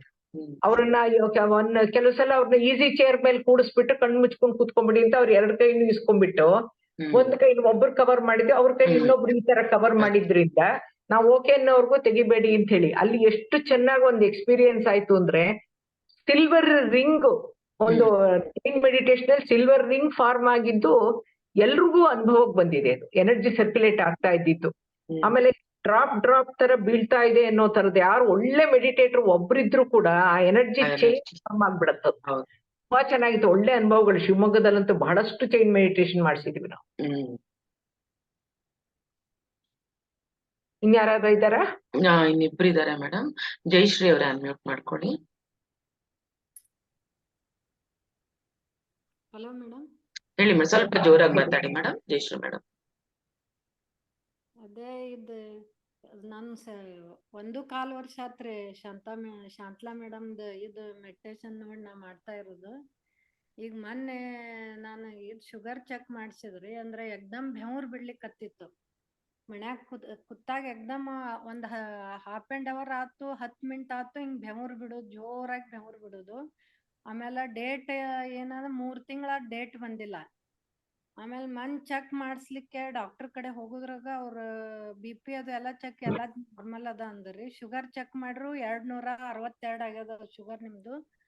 ಮತ್ತ ಹಾರ್ಮೋನ್ಸ್ ಇಂಬ್ಯಾಲೆನ್ಸ್ ದಿಂದ ಆಗ್ಬಹುದು ಅಂತ ಹೇಳಿರಿ ಮೇಡಮ್. ಅದಕ್ಕ ಏನ್ ಮಾಡ್ಬೇಕು ಅಂತ. ಏನಿಲ್ಲ, ಹಾರ್ಮೋನ್ ರಿಲೇಟೆಡ್ ಆಗಿದ್ರು ಕೂಡ ಏನು ವರಿ ಮಾಡೋದ್ ಬೇಡ. ಧ್ಯಾನ ಮಾಡ್ತಾ ಮಾಡ್ತಾ ಧ್ಯಾನದಲ್ಲಿ ಬರೋ ಎನರ್ಜಿ ಚಕ್ರಗಳಲ್ಲಿ ಹೋಗೋದ್ರಿಂದ, ಕ್ಲೆನ್ಸ್ ಮಾಡಿ ಎನರ್ಜೈಸ್ ಮಾಡೋದ್ರಿಂದ ಆ ಒಂದು ಎಂಡೋಕ್ರೈನ್ ಗ್ಲ್ಯಾಂಡ್ಸ್ ಕೂಡ ಫಂಕ್ಷನಿಂಗ್ ಕರೆಕ್ಟ್ ಆಗಿ ಮಾಡಕ್ ಶುರುವಾಗುತ್ತೆ. ಮಾಡ್ತಾ ಹೋಗಿದೀನಿ ಧ್ಯಾನನ. ಅದೇ ಅಂದ್ರೆ ಹಾರ್ಮೋನ್ಸ್ ಇಂಬ್ಯಾಲೆನ್ಸ್ ಇದಕ್ಕೂ ಇದನ್ನ ಧ್ಯಾನ ಖಂಡಿತ ಮೇಡಮ್, ಖಂಡಿತ ಆಗುತ್ತೆ. ಅದಕ್ ಸಾಕ್ಷಿ ನಾನೇ ಇದ್ದೀನಿ ಮೇಡಮ್. ಆ ಹಾರ್ಮೋನ್ ಇಂಬ್ಯಾಲೆನ್ಸ್ ಆಗದ್ ಆ ಟೈಮಲ್ಲಿ ನಾನ್ ಮಾಡಿದ್ದು ಅದ್ಭುತವಾಗಿ. ಅದು ಬರೀ ನವರಾತ್ರಿ ಆ ಟೈಮಲ್ಲಿ 10 ದಿನ ನಾನ್ ಬೆಳಗ್ಗೆ 1 hour ಮಾಡಿದ್ದಷ್ಟೇ. ಫುಲ್ ಮಿರಾಕ್ಯುಲಸ್ ಆಗಿ ಚೇಂಜಸ್ ಆಗೋಯ್ತು. ತುಂಬಾ ಚೆನ್ನಾಗಿದಾಗುತ್ತೆ ಮೇಡಮ್ ಹಾರ್ಮೋನ್ ಇಂಬ್ಯಾಲೆನ್ಸ್. ಬಹಳ ಇದಾಕತ್ತದ್ರಿ. ಹೆಲ್ತ್ ಯಾಕೋ ಆರಾಮ ಅನಸ್ವಾತ್ ನನ್ಗೆ. ಅದೇ ಅದು ಇವಾಗ ಮೇಡಮ್ ಹೇಳ್ದಂಗೆ ನೀವು ಅದನ್ನ ಆದಷ್ಟು ನೆಗೆಟಿವ್ ಆಗಿ ಹೇಳ್ಕೋಬೇಡಿ. ಆಗುತ್ತೆ, ಇಂಪ್ರೂವ್ ಆಗ್ತಾ ಇದೀನಿ ಅನ್ಕೊಂಡೆ ಆಗ್ತಾ ಇದೀನಿ ಅಂತ ಮಾಡಿ. ಅದೊಂದು ಎಷ್ಟು ವರ್ಷ ಮೇಡಮ್ ನಿಮ್ಗೀಗ? ನನ್ಗ 54 ಆಗ್ಯದ್ರಿ. ಮತ್ತೆ ಅದು ಹಾರ್ಮೋನ್ ಇಂಬ್ಯಾಲೆನ್ಸ್ ಆಗೋ ಏಜ್ ಇದೆ. ಹೌದ್ರಿ. ಆಮೇಲೆ ನೀವು ಇದ್ ಹೇಳಿದ್ರಿ ನಂದ್ ಸ್ವಲ್ಪ ಪಿರಿಯಡ್ ತ್ರಾಸ್ ಆಗಿತ್ತು ಆಗ ಇದ್ ಮಾಡಿದ್ರಿ ನೀವು ಹಿಂದಿನ ಕ್ಲಾಸ್ದೊಳಗ ಹೇಳಿದಾಗ ಆ ಟೈಪ್ ಎಲ್ಲಾ ಇದ್ ಮಾಡ್ಕೊಂಡ ಮತ್ತೊಬ್ರು ಇವ್ರ ಶಾಂತಲಾ ಮೇಡಮ್ ಯಾರ್ದು ಶುಭಾನ್ ಯಾರೋ ಅವ್ರೊಂದ್ ಹೇಳಿದ್ರ ಅದು ಮೆಡಿಟೇಷನ್ ಮಾಡಿ ಅದು ಯುಟ್ರಸ್ದೆಲ್ಲಾ ಇದಾತ್ರಿ ಮೇಡಮ್ ಆರಾಮಾತ್. ಹ್ಮ್ ಹ್ಮ್ ಇದ್ ಯಾಕ ಬೆವ್ರ ಎಷ್ಟ್ ಬಿಡ್ಲಿಕತ್ತದ್ರಿ 2 ಫ್ಯಾನ್ ಹಚ್ಚಿ ಹಿಂಗ್ ತೆಳಗ್ ಕೂಡ್ಬೇಕು ಹಿಂಗ್ ಆಕತ್ತದ. ಹ್ಮ್ ಡಾಕ್ಟರ್ ಅಂದ್ರು ಬಿಪಿ ಹಾರ್ಮೋನ್ಸ್ ನಾರ್ಮಲ್ ಇದೆ ಅಲ್ಲ? ಬಿಪಿ ನಾರ್ಮಲ್ ಇದೆ? ಬಿಪಿ ನಾರ್ಮಲ್ ಅದರಿ. ಹ್ಮ್ ಶುಗರ್ ಆದ್ರ ನಾರ್ಮಲ್ ಅಂದ್ರ ಭಾಳ ಹಿಂಗ ಹಾಯ್ ಇರ್ತಿಲ್ಲಾಗಿತ್ ನಂದು ಈಗ 2 ಸಲ ಹಿಂಗ ಆಯ್ತು. ಅವ್ರ ಅಂದ್ರಿ ಹಾರ್ಮೋನ್ಸ್ ಇಂಬ್ಯಾಲೆನ್ಸ್ ದಿಂದ ಆಗ್ತಿರ್ಬೋದು, ನೀವು ಏನ್ ವರಿ ಮಾಡ್ಕೋಬೇಡ್ರಿ. ಟೆನ್ಷನ್ ಮಾಡ್ಕೋಬೇಡಿ ಮೇಡಮ್. ಫಸ್ಟ್ ಟೆನ್ಷನ್ ಸ್ಟ್ರೆಸ್ ಮಾಡ್ಕೋಬೇಡಿ.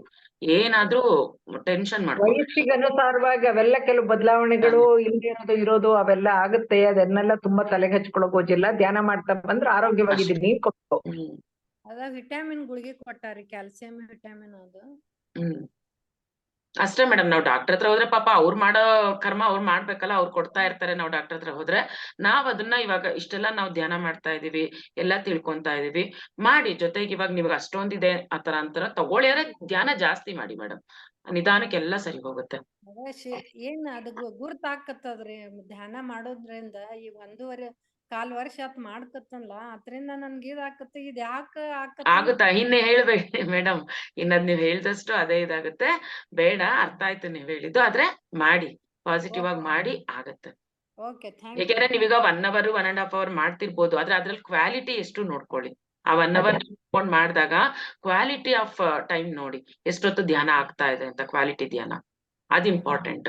ಸೊ ನಿಮಗೆ ಮಧ್ಯದಲ್ಲಿ ಯಾವಾಗ ಟೈಮ್ ಸಿಗುತ್ತೋ ಅವಾಗ ಆತರ ಬೆವರುತ್ತೆ ಅಂದ್ರಲ್ಲ, ಆ ಟೈಮಲ್ಲಿ ಎಸ್ಪೆಷಲಿ ಫ್ಯಾನ್ ಹಾಕೊಂಡ್ ಫ್ಯಾನ್ ಕೆಳಗೆ ಕೂತ್ಕೊಂಡು ಧ್ಯಾನ ಕೂತ್ಕೊಂಡ್ಬಿಡಿ.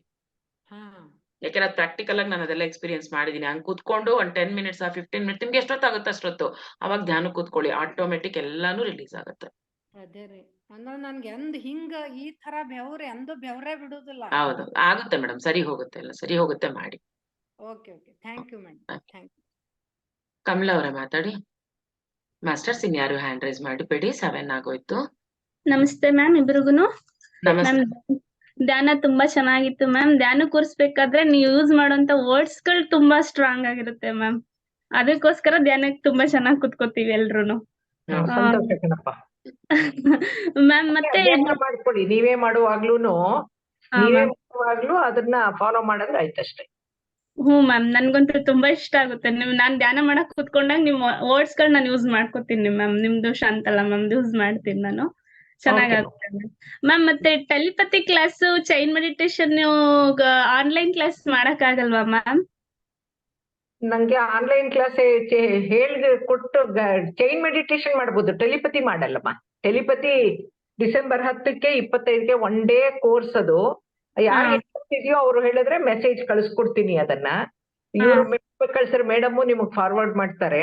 ಇಲ್ಲ, ನಿಮ್ದು ನಂಬರ್ ಇದೆ ಮ್ಯಾಮ್. ಆಕ್ಚುಲಿ ನಾನು ಮೈಸೂರು ಆದ್ರಿಂದ, ನಾ ಬೆಂಗಳೂರಿಂದ ಒಬ್ಳೆ ಬರೋದ್ರಿಂದ ನನ್ಗೆ ಸಂಜೆ ಹೊತ್ತಲ್ಲಿ ಉಳ್ಕೊಳಕ್ಕೆ ನಂಗೆ ಯಾರು ರಿಲೇಟಿವ್ಸ್ ಇಲ್ಲ. ಹಂಗಾಗಿ ಬರಕ್ಕೆ ಕಷ್ಟ ಆಗುತ್ತೆ.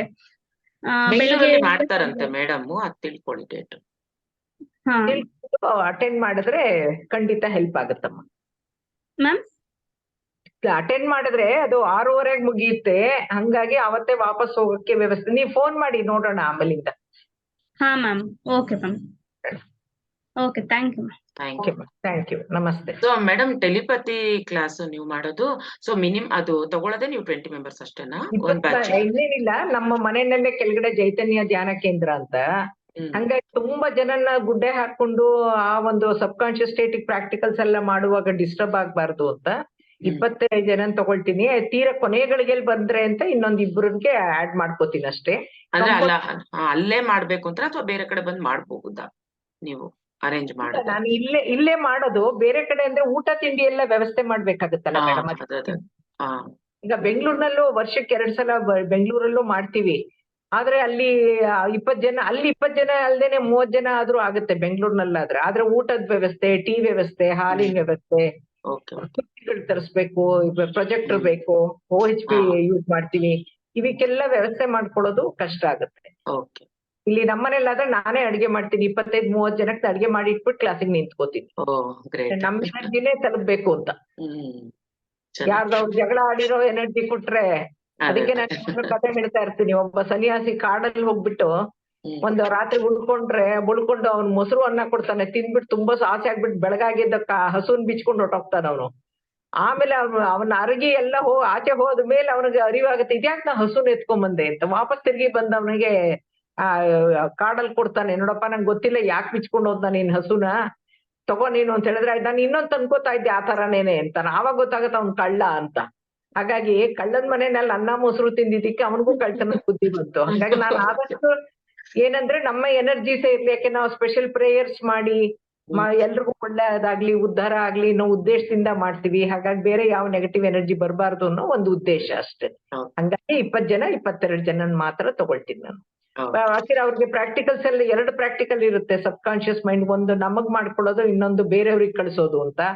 ಹಾಗಾಗಿ ಅದ್ರ ಪ್ರಾಕ್ಟಿಕಲ್ ಸೆಷನ್ 3/4 ಗಂಟೆಗೆ ಮಾಡೋದ್ರಿಂದ ಅವ್ರಿಗೆ ಏನು ಯಾವ ಸ್ಥಿತಿ ಅವ್ರ ಮನೆಯಲ್ಲಿ ಯಾವ ಹಂತದಲ್ಲಿ ಇದ್ದಾಗ ಅವರು ಮಾಡ್ಕೋಬೇಕು ಅನ್ನೋದೆಲ್ಲ ಪ್ರಾಕ್ಟಿಕಲ್ಸ್ ಕಳಿಸಿ ಮಾಡಿಸೋದ್ರಿಂದ ಅಷ್ಟು ಟೈಮ್ ಬೇಕು. ತುಂಬಾ ಜನ ಆಗಿ ದೊಂಬಿ ಆಗ್ಬಾರ್ದು ಅನ್ನೋದು ಉದ್ದೇಶ ನಂದಷ್ಟೇ.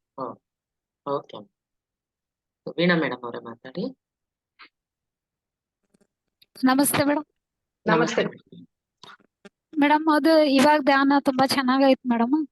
ಒಳ್ಳೇದಪ್ಪ. ಅದು 3 ಅವರ್ ಮಾಡ್ತೀನಿ ಮೇಡಮ್ ಬೆಳಿಗ್ಗೆ. ಅದು ಅಷ್ಟು ಇದಾಗ್ಲಿಲ್ಲ ಮೇಡಮ್. ಈಗ 15 ನಿಮಿಷ ಕುಂತೀನಿ ಮೇಡಮ್. ಒಂದ್ ಎಕ್ಸ್ಪೀರಿಯನ್ಸ್ ಆಯ್ತು ಮೇಡಮ್. ಅದು ಮೇಡಮ್ ಫುಲ್ ಕತ್ಲ ಮೇಡಮ್. ಕತ್ತಲದೊಳಗ ಫುಲ್ ಹೂವ ಅಳ್ತೈತಿ ಮೇಡಮ್. ಹೂವ ಅಂದ್ರೆ ಬರೇ ಬೆಳಕನ ಹೂವ ಅರಳಿದ ಟೈಪ್ ಕಾಣ್ತೇವೆ ಮೇಡಮ್. ಮತ್ತ ಕಣ್ಣು ಮುಚ್ಚಿತ್ತು ಮೇಡಮ್. ಮುಚ್ಚಿದ ಕಣ್ಣು ಹಿಂಗ ತರ ಓಪನ್ ಆಯ್ತು ಮೇಡಮ್. ಆಮೇಲೆ ನಾನಾ ತರದ ಕಣ್ಣುಗಳು ಕಾಣಿಸ್ತವೆ. ಕಾಣಿಸ್ತಂಗ 3-4 ಟೈಪ್ ಕಣ್ಣುಗಳು ಕಾಣಿಸಿದ್ವು ಮೇಡಮ್. ನೀವು ಎಷ್ಟು ದಿವಸದಿಂದ ಧ್ಯಾನ ಮಾಡ್ತಾ ಇದ್ದೀರಾ? 1 ವರ್ಷ ಆಯ್ತ್ರಿ ಮೇಡಮ್. 1 ವರ್ಷ ಆಗಿದ್ರೆ ನೀವ್ ಹೇಳಿದ ಎಕ್ಸ್ಪೀರಿಯನ್ಸ್ಗೆ ಪೂರ್ವ ಜನ್ಮ ನೋಡ್ಕೊಳಕ್ಕೆ ಹೆಲ್ಪ್ ಆಗುವಂತ ಎಕ್ಸ್ಪೀರಿಯನ್ಸ್ ನೀವ್ ಹೇಳಿದ್ದೀಗ. ಅಂದ್ರೆ ನೀವು ಧ್ಯಾನ ಕೂತಾಗ ಪೂರ್ತಿ ಇಡೀ ಕತ್ಲೆ ಆಗಿ ಫುಲ್ ಟನಲ್ ಅಲ್ಲಿ ಹೋದಂಗೆ, ಅಂದ್ರೆ ಒಂದು ಸುರಂಗದಲ್ಲಿ ನೀವು ಹೋದಂಗೆ ಎಕ್ಸ್ಪೀರಿಯನ್ಸ್ ಆಗಿ ಬ್ಲಾಕ್ ಆಗಿ ಕತ್ಲೆ ಅಂದ್ರೆ ಕತ್ಲೆ ಹೊಟ್ಟೋಗ್ತಾ ಇದೀನಿ ಅಂತಾಗಿ, ಆಮೇಲೆ ಬೆಳಕು ಕಂಡ್ರೆ ಆ ಬೆಳಕಲ್ಲಿ ಜಂಪ್ ಮಾಡ್ತಾ ಇದೀನಿ ನೀವ್ ಅನ್ಕೊಂಡ್ರೆ ಇಮಿಡಿಯೇಟ್ ಪಾಸ್ಟ್ ಲೈಫ್ ನೋಡ್ಕೋಬಹುದು. ಹೌದ್ರಿ, ನೋಡ್ಕೊಳ್ಬಹುದು. ಎಕ್ಸ್ಪೀರಿಯನ್ಸ್ ಆದ್ರೆ ಆಗತ್ತದು. ಹೇಳ್ರಿ ಮೇಡಮ್. ಟನಲ್ ಎಕ್ಸ್ಪೀರಿಯನ್ಸ್, ಸುರಂಗದಲ್ಲಿ ಹೋದಂಗೆ ಉಸಿರು ಕಟ್ಟದಂಗಂತ ಆಗಿ ಕತ್ಲೆನಲ್ಲಿ ಆಮೇಲೆ ಬೆಳಕು ಕಂಡ್ರೆ ಇಮಿಡಿಯೇಟ್ ಆಗಿ ಪಾಸ್ಟ್ ಲೈಫ್ ನೋಡ್ಕೊಳಕ್ಕಾಗತ್ತೆ. ಹಂಗೇನ್ ಆಗಿಲ್ಲ ಮೇಡಮ್, ಸುಮ್ನೆ ಕತ್ಲ ಮೇಡಮ್. ಕತ್ಲದಲ್ಲಿ ಹೂವ ಹೆಂಗ್ ಅರಳತ್ ಬೆಳಕ ಅರಳದಂಗ ಆಯ್ತು. ಆ ಎಕ್ಸ್ಪೀರಿಯನ್ಸ್ನೇ ಆದ್ರೆ ನಾನು ಒಂದು ಆ ಟೈಮ್ನಲ್ಲಿ ನಮ್ಮ ಅವೇರ್ನೆಸ್ ಅನ್ನೊಂದು ಇರುತ್ತೆ, ನಮ್ಮಲ್ಲಿ ಅರಿವಿರುತ್ತೆ. ಆಗ ನನ್ನ ಇಮಿಡಿಯೇಟ್ ಪೂರ್ವ ಜನ್ಮ ನೋಡ್ಕೋತಾ ಇದೀನಿ ಅಂತ ಒಂದು ಥಾಟ್ ಕೊಟ್ರೆ ಕಾಣಿಸೋದಾದ್ರೆ ಒಂದು ಅವಕಾಶ ಇದೆ. ಓಕೆ ಮೇಡಮ್, ನೋಡ್ಕೊಂಡಿರೋದು. ಹಾ, ಥ್ಯಾಂಕ್ ಯು ಮೇಡಮ್. ಮತ್ತೆ ಅದು ಹಳ್ಳತ್ತಿ ಭಾಗ ತುಂಬಾ ಫುಲ್ ಎನರ್ಜಿ ಬಂದಂಗ ಆಯ್ತ್ರಿ ಮೇಡಮ್. ಫುಲ್ ಸಂತೋಷ. ಅದು ರೀ ಮೇಡಮ್, ಇದು ಹೇಳಿದ್ರಲ್ರಿ ಮೇಡಮ್ ಧ್ಯಾನ, ಈಗ ಯಾವ್ದೇ ಧ್ಯಾನ ಹೇಳಿದ್ರಲ್ ಮೇಡಮ್, ಕೈ ಕ್ರಾಸ್ ಮಾಡೋದ್ರಿ ಮೇಡಮ್. ಅದು ಇದು ಚೈನ್ ಮೆಡಿಟೇಷನ್. ಹಾ, ಚೈನ್ ಮೆಡಿಟೇಷನ್ ರೀ ಮೇಡಮ್. ಅದ್ರಾಗ ಈಗ ಹಸ್ಬೆಂಡ್ ವೈಫ್ ಕುತ್ಕಂದ್ರಿ ಮೇಡಮ್, ಅವ್ರ ಎಡಗೈ ನಮ್ಮ ಬಲಗೈ ಅಷ್ಟೇ ರೀ. ಮತ್ತ ನಮ್ ಬಲಗೈ ಅವ್ರ ಹೌದು ಅಷ್ಟೇ. ಎರಡೂನು ಒಂದಕ್ಕೊಂದು ಕ್ಲಾಸ್ ಪೂರ್ತಿ ಇದಾಗಿರ್ಬೇಕು. ಹಾ ರೀ, ಕಾಣ್ತಾ ಇದೆಯಾ? ಹಾ ರೀ ಮೇಡಮ್. ಅಂಗೈಗೆ ಅಂಗೈ ಕೂಡಿರ್ಬೇಕು. ಟೈಟ್ ಮಾಡ್ಕೋಬಾರ್ದು, ಸುಮ್ಮನೆ ಕೂಡಿರ್ಬೇಕಷ್ಟೇನೆ. ಅಂಗೈ ಚಕ್ರದಿಂದ ಒಂದ್ ಚಕ್ರದಿಂದ ಇನ್ನೊಬ್ಬರ ಚಕ್ರಕ್ಕೆ ಎನರ್ಜಿ ಬರುತ್ತಷ್ಟೇ. ಅಲ್ಲ, ಅವ್ರು ಕೇಳ್ತಿರೋದು 2 ಕೈ ಮಾಡ್ಬೇಕಾ ಅಂತ ಕೇಳ್ತಿದ್ರ ಮೇಡಮ್? 1 ಕೈ ಅಂತ? 2 ಕೈನು ಅಲ್ಲಲ್ಲ, ಇಬ್ರೇ ಕೂತಿರ್ತಾರೆ, ಅದಕ್ಕೆ ಅವ್ರದ್ದು 2 ಕೈ ಕೂತಿರುವಾಗ ಅವ್ರ ಎಡಗೈ ನಿಮ್ ಬಲಗೈ, ನಿಮ್ ಬಲಗೈ ಅವ್ರ ಎಡಗೈ ಅಷ್ಟೇನೆ. ಕ್ಲೀನ್ ಆಗಿ ಕೂತಿರ್ತೀರಾ, ಆಪೋಸಿಟ್ ಎಡಗೈ ತಗೋತೀರಾ ಅಷ್ಟೇ. ಹಾ ರೀ, ಅರ್ಥ ಆಯ್ತ್ರಿ. Thank you. ಓಕೆ ಮಾ. ಲಾಸ್ಟ್ ಕ್ವಶನ್ ಅಪ್ಪ. ಎಸ್, ಅನಿತಾ ಮೇಡಮ್ ಮಾತಾಡಿ. ನಮಸ್ತೆ ಮ್ಯಾಮ್. ನಮಸ್ತೆ. ಹಾ ಮ್ಯಾಮ್, ಇದು ಧ್ಯಾನ ಮೆಡಿಟೇಷನ್ ಬಹಳ ಚೆನ್ನಾಗೈತ್ ಮೇಡಮ್, ಅದ್ಭುತವಾಯ್ತು. ಫುಲ್ ಟೆನ್ಷನ್ ಇತ್ತು ಬೆಳಿಗ್ಗೆಯಿಂದ. ಅದೇನೋ ಒಂದ್ 10-15 ನಿಮಿಷದಲ್ಲಿ ಫುಲ್ ರಿಲ್ಯಾಕ್ಸ್ ಅಂದ್ರೆ ರಿಲ್ಯಾಕ್ಸ್ ಆಯ್ತು ಮ್ಯಾಮ್. ಟೆಲಿಪತಿ ಬಗ್ಗೆ ಸ್ವಲ್ಪ ಗೊತ್ತಾಗ್ಬೇಕಿತ್ತು. ಟೆಲಿಪತಿ ಅಂತಂದ್ರೆ ಏನಂದ್ರೆ, ಈಗ ನಾವು ಹೇಳದ್ವಲ್ಲ, ನಾವ್ ಏನ್ ಅನ್ಕೊಂತೀವೋ ಯದ್ಭಾವಂ ತದ್ಭವತಿ ಅಂತ, ನಾವ್ ಏನ್ ಅನ್ಕೊಂತೀವೋ ಅದು ಆಗತ್ತೆ. ಆದ್ರೆ ಯಾವಾಗ ಅಂತ ಗೊತ್ತಿಲ್ಲ. ಈಗ ನಿಮ್ಗೆ ರಾತ್ರಿ ಕನ್ಸು ಬೀಳುತ್ತಾ? ಬ್ಲಾಕ್ ಅಂಡ್ ವೈಟ್ ಕಲರಾ ಕನ್ಸು? ಕಲರ್ ಕಲರ್ ಕಲರು ಕನ್ಸಲ್ಲಿ ನೀವ್ ಯಾರ ಜೊತೆನಾರ ಮಾತಾಡ್ದಂಗ ಆಗತ್ತಾ? ಹಾ ಆಗತ್ತೆ ಮ್ಯಾಮ್. ಆಗತ್ತಲ್ವಾ? ಅದನ್ನ ಅದು ಬಂದಿರೋ ಕನ್ಸನ್ನ ಒಂದು ಕಾನ್ವರ್ಸೇಷನ್ ಎಲ್ಲ ಆಗತ್ತಲ್ಲ, ನಮಗ್ ಬೇಕಾದಂಗೆ ನಾವು ಚಿಂತನೆಗಳನ್ನ ಉತ್ಪತ್ತಿ ಮಾಡಿ, ನಮ್ಮ ಮಕ್ಳು ಹೇಳಿದ ಮಾತು ಕೇಳಲ್ಲ, ಹಠ ಮಾಡ್ತಾರೆ, ಅವ್ರ ಸ್ವಭಾವ ಬದಲಾಯಿಸ್ಬೇಕು, ಕೆಟ್ಟ ಸ್ನೇಹ ಮಾಡಿದ್ದಾರೆ, ಬಿಡಿಸ್ಬೇಕು ಅದನ್ನ. ಈ ಧ್ಯಾನನೇ ಬೇಸಿಕ್ಕು. ಧ್ಯಾನದ ಮುಂದಿನ ಹಂತಕ್ಕೆ ಸುಪ್ತ ಮನಸ್ಸನ್ನ ಎಚ್ಚರ ಮಾಡ್ಕೊಂಡು ಅದ್ರ ಮೂಲಕ ಅವ್ರಿಗೆ ಚಿಂತನೆಗಳನ್ನ ಕಳಿಸೋದನ್ನ ಟೆಲಿಪತಿ ಅನ್ನೋದು. ಅದೇ ತರ ನಮ್ಗೆ ಅನಾರೋಗ್ಯ ಆಗಿದ್ದಾಗ ನಮ್ಮ ಚಿಂತನೆಗಳನ್ನ ನಾವೇ ನಮಗ್ ಕೊಟ್ಕೊಂಡು ಆರೋಗ್ಯ ಪಡ್ಕೊಳಕ್ಕೆ ಸಾಧ್ಯ. ಹಂಗಂದ್ರೆ ನಾವು ದೇಹ ಪ್ಲಸ್ ಆತ್ಮ ಪ್ಲಸ್ ಮನಸ್ಸು ಪ್ಲಸ್ ಬುದ್ಧಿ ಅಂತ ಹೇಳ್ತೀವಲ್ವಾ? ಮನಸ್ಸು 2 ಹಂತದಲ್ಲಿ ಕೆಲಸ ಮಾಡುತ್ತೆ. ಒಂದು ಎಚ್ಚರ ಮನಸ್ಸು, ಇನ್ನೊಂದು ಸುಪ್ತ ಮನಸ್ಸು ಅಂತ. ಈ ಟೆಲಿಪತಿನಲ್ಲಿ ಸುಪ್ತ ಮನಸ್ಸಿನ ಸಹಾಯ ತಗೊಂಡು ಸುಪ್ತ ಮನಸ್ಸನ್ನ ಎಚ್ಚರ ಮಾಡ್ಕೊಂಡು ಅದ್ರ ಮೂಲಕ, ಸುಪ್ತ ಮನಸ್ಸು ಅಂದ್ರೆ ಆತ್ಮದ ಒಂದು ನಾಣ್ಯ ತಗೊಂಡ್ರೆ ಒಂದ್ ಸೈಡ್ ಆತ್ಮ, ಇನ್ನೊಂದ್ ಸೈಡ್ ಸುಪ್ತ ಮನಸ್ಸಿದ್ದಂಗೆ. ಹಂಗಾಗಿ ಸುಪ್ತ ಮನಸ್ಸಿನ ಮೂಲಕ ನಾವು ನಮ್ಗೆ ಸಲಹೆಗಳನ್ನ ಕೊಟ್ಕೊಂಡು ಆರೋಗ್ಯ ಮಾಡ್ಕೋಬಹುದು. ನಾನ್ ಹಾಗೇನೆ ಗರ್ಭಕೋಶ 4th ಡಿಗ್ರಿ ಜಾರಿದ್ದನ್ನ ಪೂರ್ತಿ ಆಪರೇಷನ್ ಇಲ್ದೇನೆ ಉಳಿಸ್ಕೊಳಕ್ ಸಾಧ್ಯ ಆಗಿದೆ. ಕಿರ್ನಾಲ್ಗೆ ಸ್ಲಿಪ್ ಮಾಡ್ಬಿಟ್ಟಿದ್ರು, ಆಪರೇಷನ್ ಮಾಡಿ ಟಾನ್ಸಲ್ಸ್ ಆಪರೇಷನ್ ಮಾಡಿದಾಗ ಅವಾಗ ಧ್ವನಿ ಹೊಟ್ಟೋಗಿತ್ತು. ಸುಪ್ತ ಮನಸ್ಸಿನ ಮೂಲಕ 6 ತಿಂಗಳು ಹೇಳ್ಕೊಂಡು ಆಟೋ ಸಜೆಷನ್ ಮಾಡ್ಕೊಂಡು ಧ್ವನಿ ಬರ್ಸ್ಕೊಂಡೆ. ಈ ತರ ಪ್ರತಿಯೊಂದು ಸುಮಾರು ಮಾಡ್ಕೊಳಕ್ಕೆ ಸಾಧ್ಯ ಆಗುತ್ತೆ. ಇದು ಧ್ಯಾನದ ಮುಂದಿನ ಹಂತ ಅಷ್ಟೇನೇನೆ. ತುಂಬಾ ಹೆಲ್ಪ್ ಆಗತ್ತಮ್ಮ. ಡಿಸೆಂಬರ್ 10ನೇ ತಾರೀಕು, ಡಿಸೆಂಬರ್ 25ನೇ ತಾರೀಕು 2 ಬ್ಯಾಚ್ ಮಾಡ್ತಾ ಇದ್ದೀನಿ.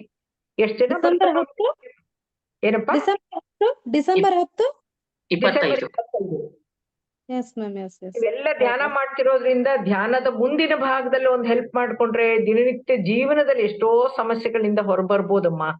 ಮೊದಲಿಗೆ ನಾವು ಜೀವನ ಚೆನ್ನಾಗ್ ಮಾಡ್ಬೇಕಲ್ವಾ, ಆಮೇಲಿಂದ ಆಧ್ಯಾತ್ಮಕ್ಕೆ ನಾವು ಮುಕ್ತಿ ಅನ್ನೋದು ನಮಗ್ ಗೊತ್ತಿಲ್ಲ. ಅದು ನಾವು ಮಾಡ್ತಾ ಹೋಗ್ಬೇಕು ಅಂತಂದ್ರೆ ನಾವು ಜೀವನದ ಒಂದು ರೀತಿ, ಸ್ಟೈಲು, ಒಂದು ಕ್ವಾಲಿಟಿನ ಇಂಪ್ರೂವ್ ಮಾಡ್ಕೊತಾ ಹೋದ್ರೆ ಅದ್ ಮಿಕ್ಕಿದ್ ಏನಾಗ್ಬೇಕು ಆಧ್ಯಾತ್ಮಿಕವಾಗಿ ಅದ್ ತನ್ನಂತೆ ತಾನೇ ಆಗುತ್ತದು ಧ್ಯಾನ ಮಾಡೋರ್ಗೆ. Yes ma'am, yes. Anita ma'am ಮೈಸೂರಾ? ಏನಪ್ಪಾ? ಅಲ್ಲಲ್ಲ, ಅನಿತಾ ಮ್ಯಾಮ್ ಮೈಸೂರ? ಗದಗ್. ಓಕೆ. ಅದಕ್ಕೆ ಅವ್ರು ಮೈಸೂರಲ್ಲಿ, ಬೆಂಗಳೂರಲ್ಲಿ ಮಾಡ್ತಾರೆ. ಇದು ಡಿಸೆಂಬರ್ 10ಕ್ಕೆ ಮೈಸೂರಲ್ಲಿ ಇದ್ದೆ ಮ್ಯಾಮ್. ಇಲ್ಲ, 2 ದಿನ ಸದ್ಯಕ್ಕೆ ಫಿಕ್ಸ್ ಮಾಡಿಲ್ಲಮ್ಮ. ಯಾರು ಈ ತರ ಫೋನ್ ಮಾಡಿ ಹೆಸರು ಬರ್ಸ್ತಾರೋ, ಬೆಂಗಳೂರ್ನ 20 ಜನ ಆದ್ರೆ ಬೆಂಗಳೂರ್ನಲ್ಲಿ ಬಂದ್ ಮಾಡೋ ಅಂತ ಒಂದ್ ಪ್ರಯತ್ನ ಮಾಡಬಹುದು. ಬಟ್ ಇಲ್ಲಿ ಮೈಸೂರ್ನಲ್ಲಿ ನಾನು ತಗೊಳೋದು 20 ಜನನಮ್ಮ. ಒಟ್ಟಲ್ಲಿ ತುಂಬಾ ಸಂತೋಷವಾಗಿ ಹೋಗ್ತಾರೆ. ಇಲ್ಲೇ ಒಂದ್ ಟೆಲಿಪತಿ ಒಂದು ಪ್ರಾಕ್ಟಿಕಲ್ಸ್ ಮಾಡ್ಸಿರ್ತೀನಿ, ಅದ್ರದ್ದೆಲ್ಲ ಸಕ್ಸಸ್ ಆಗಿದ್ದನ್ನ ತಿಳಿಸ್ಬೇಕು ಅಂತ ಹೇಳಿರ್ತೀನಿ. ಕ್ಲಾಸ್ ಸಮಸ್ಯೆ ಇರುತ್ತೋ, ಇಂಡಿವಿಜುವಲ್ ಸಮಸ್ಯೆಗಳು, ವೈಯಕ್ತಿಕ ಅವರದ್ದೇ ಸಮಸ್ಯೆಗಳನ್ನ ಒಂದು ಚೀಟಿನಲ್ಲಿ ತರ್ಸಕ್ ಹೇಳಿರ್ತೀನಿ, ಬರ್ದ್ ಕೊಡ್ಸಕ್ಕೆ. ಅವ್ರಿಗೂ ಸೊಲ್ಯೂಷನ್ ಕೊಟ್ಟು ಕಳಿಸ್ತೀನಿ. ಅವ್ರದ್ದು ಏನಾಯ್ತು ಫೀಡ್ಬ್ಯಾಕ್ ತಗೋತೀನಿ, ಫಾಲೋ ಅಪ್ ಮಾಡ್ತೀನಿ. ಒಟ್ಟಲ್ಲಿ ಏನಾರ ನಾವು ಕಲ್ಸಿದ್ ವಿದ್ಯೆ ಅವ್ರಿಗೆ ಉಪಯೋಗ ಆಗ್ಬೇಕು, ಅವ್ರ ಪ್ರಾಬ್ಲಮ್ ಸಾಲ್ವ್ ಆಗ್ಬೇಕು, ಅಷ್ಟೇ ನಮ್ಮ ಉದ್ದೇಶ. ಡೆಫಿನೆಟ್ಲಿ ಆಗುತ್ತೆ ಮ್ಯಾಮ್. ಯಾಕಂದ್ರೆ ಆನ್ಲೈನ್ ಅಲ್ಲೇ ಇಷ್ಟೊಂದು ಎನರ್ಜಿ ಇದೆ ಅಂದ್ರೆ ಆಫ್ಲೈನ್ ಅಲ್ಲಿ ಎಷ್ಟಿರ್ಬೋದು. ನಿಜವಾಗ್ಲೂ 15 ಮಿನಿಟ್ ಅಲ್ಲಿ ಬೆಳಗ್ಗೆಯಿಂದ ಇದ್ದ ಟೆನ್ಷನ್ ಒಂದ್ 15 ನಿಮಿಷದಲ್ಲಿ ಕಿತ್ಕೊಂಡು ಹೋಯ್ತು ನೋಡ್ರಿ ಮ್ಯಾಮ್. ನಿಜವಾಗ್ಲೂ ಬಹಳ ಖುಷಿ ಆಯ್ತು ನನ್ಗೆ. ನೀವು ಈ ಧ್ಯಾನ ಬೇರೆಯವ್ರ ಟೆನ್ಷನ್ ಅಲ್ಲಿ ಇರೋರ್ಗೆ ಹೇಳ್ಕೊಡಿ.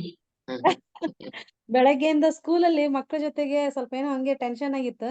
15 ಮಿನಿಟ್ ಅಲ್ಲಿ ಏನಂದ್ರೆ ಎಲ್ಲ ಬ್ಲಾಂಕ್ ಪೂರಾ ಮೈಂಡ್ ರಿಲ್ಯಾಕ್ಸ್ ಆಯ್ತು. ರಿಲ್ಯಾಕ್ಸ್ ಆಯ್ತು ಮ್ಯಾಮ್. Thank you madam. ಹಂಗೆ ಸ್ಕೂಲಲ್ಲೆಲ್ಲ ಮಕ್ಳಿಗೆ ಹೇಳ್ಕೊಡಿ ಮೇಡಮ್ ಜಾಸ್ತಿ. ಮಾಡ್ತೇವೆ ಮ್ಯಾಮ್, ಮಾಡ್ತೀವಿ. ಸ್ಕೂಲಲ್ಲಿ ಮಾಡ್ತಾ ಇದೀವಿ. Thank you ma'am. Thank you very much ma'am. Welcome. Thank you masters. ಇವತ್ತು ಸ್ವಲ್ಪ ಸಾರಿ ಕೇಳ್ಬೇಕು ಮೇಡಮ್ ನ, ಟೈಮ್ ಜಾಸ್ತಿ ಆಗೋಯ್ತು. ಸಾರಿ ಮೇಡಮ್, ಅವರು ತುಂಬಾ ಬಿಸಿ ಶೆಡ್ಯೂಲ್ ಅಲ್ಲಿ ಇದ್ರು. ಪಾಪ ಇಷ್ಟೊತ್ತು ನಮ್ ಜೊತೆ ಇದ್ದಾರೆ, ಎಲ್ಲಾರ ಕ್ವೆಶನ್ಗೂ ಆನ್ಸರ್ ಮಾಡಿದ್ದಾರೆ. ಧನಲಕ್ಷ್ಮಿ ಅನ್ನೋರು ಒಬ್ಬರದು ಮೋಸ್ಟ್ಲಿ ಆಗ್ಲಿಲ್ಲ ಅನ್ಸುತ್ತೆ, ಅವರು ಇದ್ ಮಾಡಿದ್ರು. ಓಕೆ ಮಾಸ್ಟರ್ಸ್, ಮತ್ತೆ ನೆಕ್ಸ್ಟ್ ಏನಾದ್ರು ಇದ್ರೆ ಕೇಳೋಣ, ಅಥವಾ ವಾಟ್ಸ್ಆಪ್ ಅಲ್ಲಿ ಹಾಕಿದ್ರು ಅವ್ರು ಹೇಳ್ತಾರೆ ಡೌಟ್ಸ್ ಏನಿದ್ರು. ಖಂಡಿತ. ಓಕೆ ಮಾಸ್ಟರ್ಸ್, ನಂಬರ್ ಅಲ್ಲಿ ಹಾಕ್ತೀನಿ. ಯಾರೇ ಆಗ್ಲಿ ಫೋನ್ ಮಾಡೋ ಮುಂಚೆ ಪ್ರತಿ ಸರಿ ಕೇಳ್ಕೊಂಡಂಗೆ ಅವ್ರಿಗೆ ವಾಟ್ಸ್ಆಪ್ ಅಲ್ಲಿ ಟೈಮ್ ಕೇಳ್ಕೊಂಡು ಫೋನ್ ಮಾಡಿ ಮಾಸ್ಟರ್ಸ್. ನಾನು ಗ್ರೂಪ್ ಅಲ್ಲಿ ಫೋನ್ ನಂಬರ್ ಹಾಕ್ತೀನಿ, ನಿಮ್ಗೆ ಏನ್ ಬೇಕಂದ್ರೂ ಹೆಚ್ಚಿನ ಮಾಹಿತಿ ಅವ್ರ ಹತ್ರ ಕಲೆಕ್ಟ್ ಮಾಡ್ಕೋಬಹುದು. ಓಕೆ, ಕಳಿಸ್ತೀನಿ ಮೇಡಮ್, ಅದೇ ಆಗ್ತಾ ಇರೋ ಚಾಟ್ ಅಲ್ಲಿ ನಾನು ಗ್ರೂಪ್ ಅಲ್ಲಿ ಹಾಕ್ತೀನಿ. So thank you madam, thank you so much. Welcome madam, thank you. So ಇವತ್ತು ಕಡಿಮೆ ಜನ ಸೇರಿದ್ರು, 64 ಜನನ ಏನೋ ಸೇರಿದ್ರು ಅಂತ ಕಾಣುತ್ತೆ. ಇಲ್ಲ ಮೇಡಮ್, ಒಂದು ಪರ್ಟಿಕ್ಯುಲರ್ ಟೈಮ್ ಅಲ್ಲಿ ಆಗಿತ್ತು, ಒಂದು 68 ವರೆಗೂ ಆಗಿತ್ತು. ಅದೇ ಆಗಿತ್ತು. ಇರ್ಲಿ ತೊಂದ್ರೆ ಅವ್ರೆಲ್ರಿಗೂ ಬುಧವಾರ ಅಭ್ಯಾಸ ಅದು ಆಗ್ಬಿಟ್ಟಿದೆ. ಟೈಮ್ ಸ್ವಲ್ಪ ಚೇಂಜ್ ಆಯ್ತಲ್ಲ. ಇರ್ಲಿ ತೊಂದ್ರೆ ಇಲ್ಲ, ಆಮೇಲೆ ನೀವು ಯೂಟ್ಯೂಬ್ ಹಾಕ್ತಿರಲ್ಲ. ಯೂಟ್ಯೂಬ್ ಅಲ್ಲಿ ನೋಡ್ತಾರೆ, ಯೂಟ್ಯೂಬ್ ಅಲ್ಲಿ ಅದು ಮತ್ತೆ ಒಂದು ಇದು ಕಾರ್ತಿಕ್ ಮಾಸ ಆಗಿರೋದ್ರಿಂದ ಸುಮಾರು ಫಂಕ್ಷನ್ಸ್ ಪ್ರೋಗ್ರಾಮ್ಸ್ ಕಂಪ್ಯಾರಿಟಿವ್ಲಿ ಈ ತಿಂಗಳು ಸ್ವಲ್ಪ ಹೀಗೆ ಫೋನ್ ಮಾಡ್ತಾರೆ ಮೇಡಮ್, ಫೋನ್ ಮಾಡಿ ಫೋನ್ ನಂಬರ್ ಕೊಟ್ಟಿರ್ತೀವಲ್ಲ, ಫೋನ್ ಮಾಡಿ ಅವ್ರ ಧ್ಯಾನದ ಅನುಭವಗಳು ಕೇಳ್ಕೊತಾರೆ. ಪ್ರಾಬ್ಲಮ್ಸ್ ಏನಾಗ್ದಿದೆ ನಂಗೆ ಆತರ ಎಲ್ಲ ಆನ್ಲೈನ್ ಎಲ್ಲ ಕೇಳಕ್ ಬರಲ್ಲ ನಂಗೆ, ಅದಕ್ಕೋಸ್ಕರ ನಾನು ನಿಮ್ಗೆ ಫೋನ್ ಮಾಡ್ತಾ ಇದ್ದೀನಿ ಕೇಳಿ. ಧ್ಯಾನದ ಬಗ್ಗೆನೂ ಕೇಳ್ತಾ ಇದ್ದಾರೆ, ಎಕ್ಸ್ಪೀರಿಯನ್ಸ್ ಕೇಳ್ತಾ ಇದ್ದಾರೆ, ನೋಡ್ತಾರೆ ಮೇಡಮ್ ಯೂಟ್ಯೂಬ್ ಅಲ್ಲಿ, ಆಮೇಲೆ ನೋಡ್ತಾರೆ ಖಂಡಿತ ನೋಡ್ತಾ ಇದ್ದಾರೆ. ಆಮೇಲೆ ಕಾಂಟ್ಯಾಕ್ಟ್ ಮಾಡಿ ಹೇಳ್ತಾ ಇದ್ದಾರೆ, ನಾವ್ ಜಯವೋ ನೋಡೇ ನಿಮಗ್ ಫೋನ್ ಮಾಡ್ತಿರೋದು ಅಂತ ಹೇಳ್ತಾ ಇದ್ದಾರೆ. ಹೌದು, ಸಂತೋಷ madam, you are doing a very great job, good job, all the best. Thank you madam, thank you so much. Thank you, ನಮಸ್ತೆ. So much. Thank you masters, ಪ್ರತಿಯೊಬ್ಬರಿಗೂ ಇವತ್ತು ಜಾಯಿನ್ ಆಗಿರೋ ಪ್ರತಿಯೊಬ್ಬರಿಗೂ thank you so much masters. ಹಾಗೆ YouTube ಅಲ್ಲಿ ನೋಡೋರೆಲ್ಲರಿಗೂ thanks ಹೇಳ್ತಾ, ಹೀಗೆ ಈ ಒಂದು ಅದ್ಭುತವಾದ ಈ ವಿಡಿಯೋಗಳನ್ನ ನೀವು ಜಾಸ್ತಿ ಶೇರ್ ಮಾಡಿ, ಎಲ್ರೂ ನೋಡ್ಲಿ, ಈ ಜ್ಞಾನವನ್ನ ಪಡ್ಕೊಳ್ಳಿ ಅಂತ ಕೇಳ್ತಾ ಇವತ್ತಿನ ಸೆಷನ್ ಎಂಡ್ ಮಾಡ್ತಾ ಇದ್ದೀನಿ ಮಾಸ್ಟರ್ಸ್. Thank you.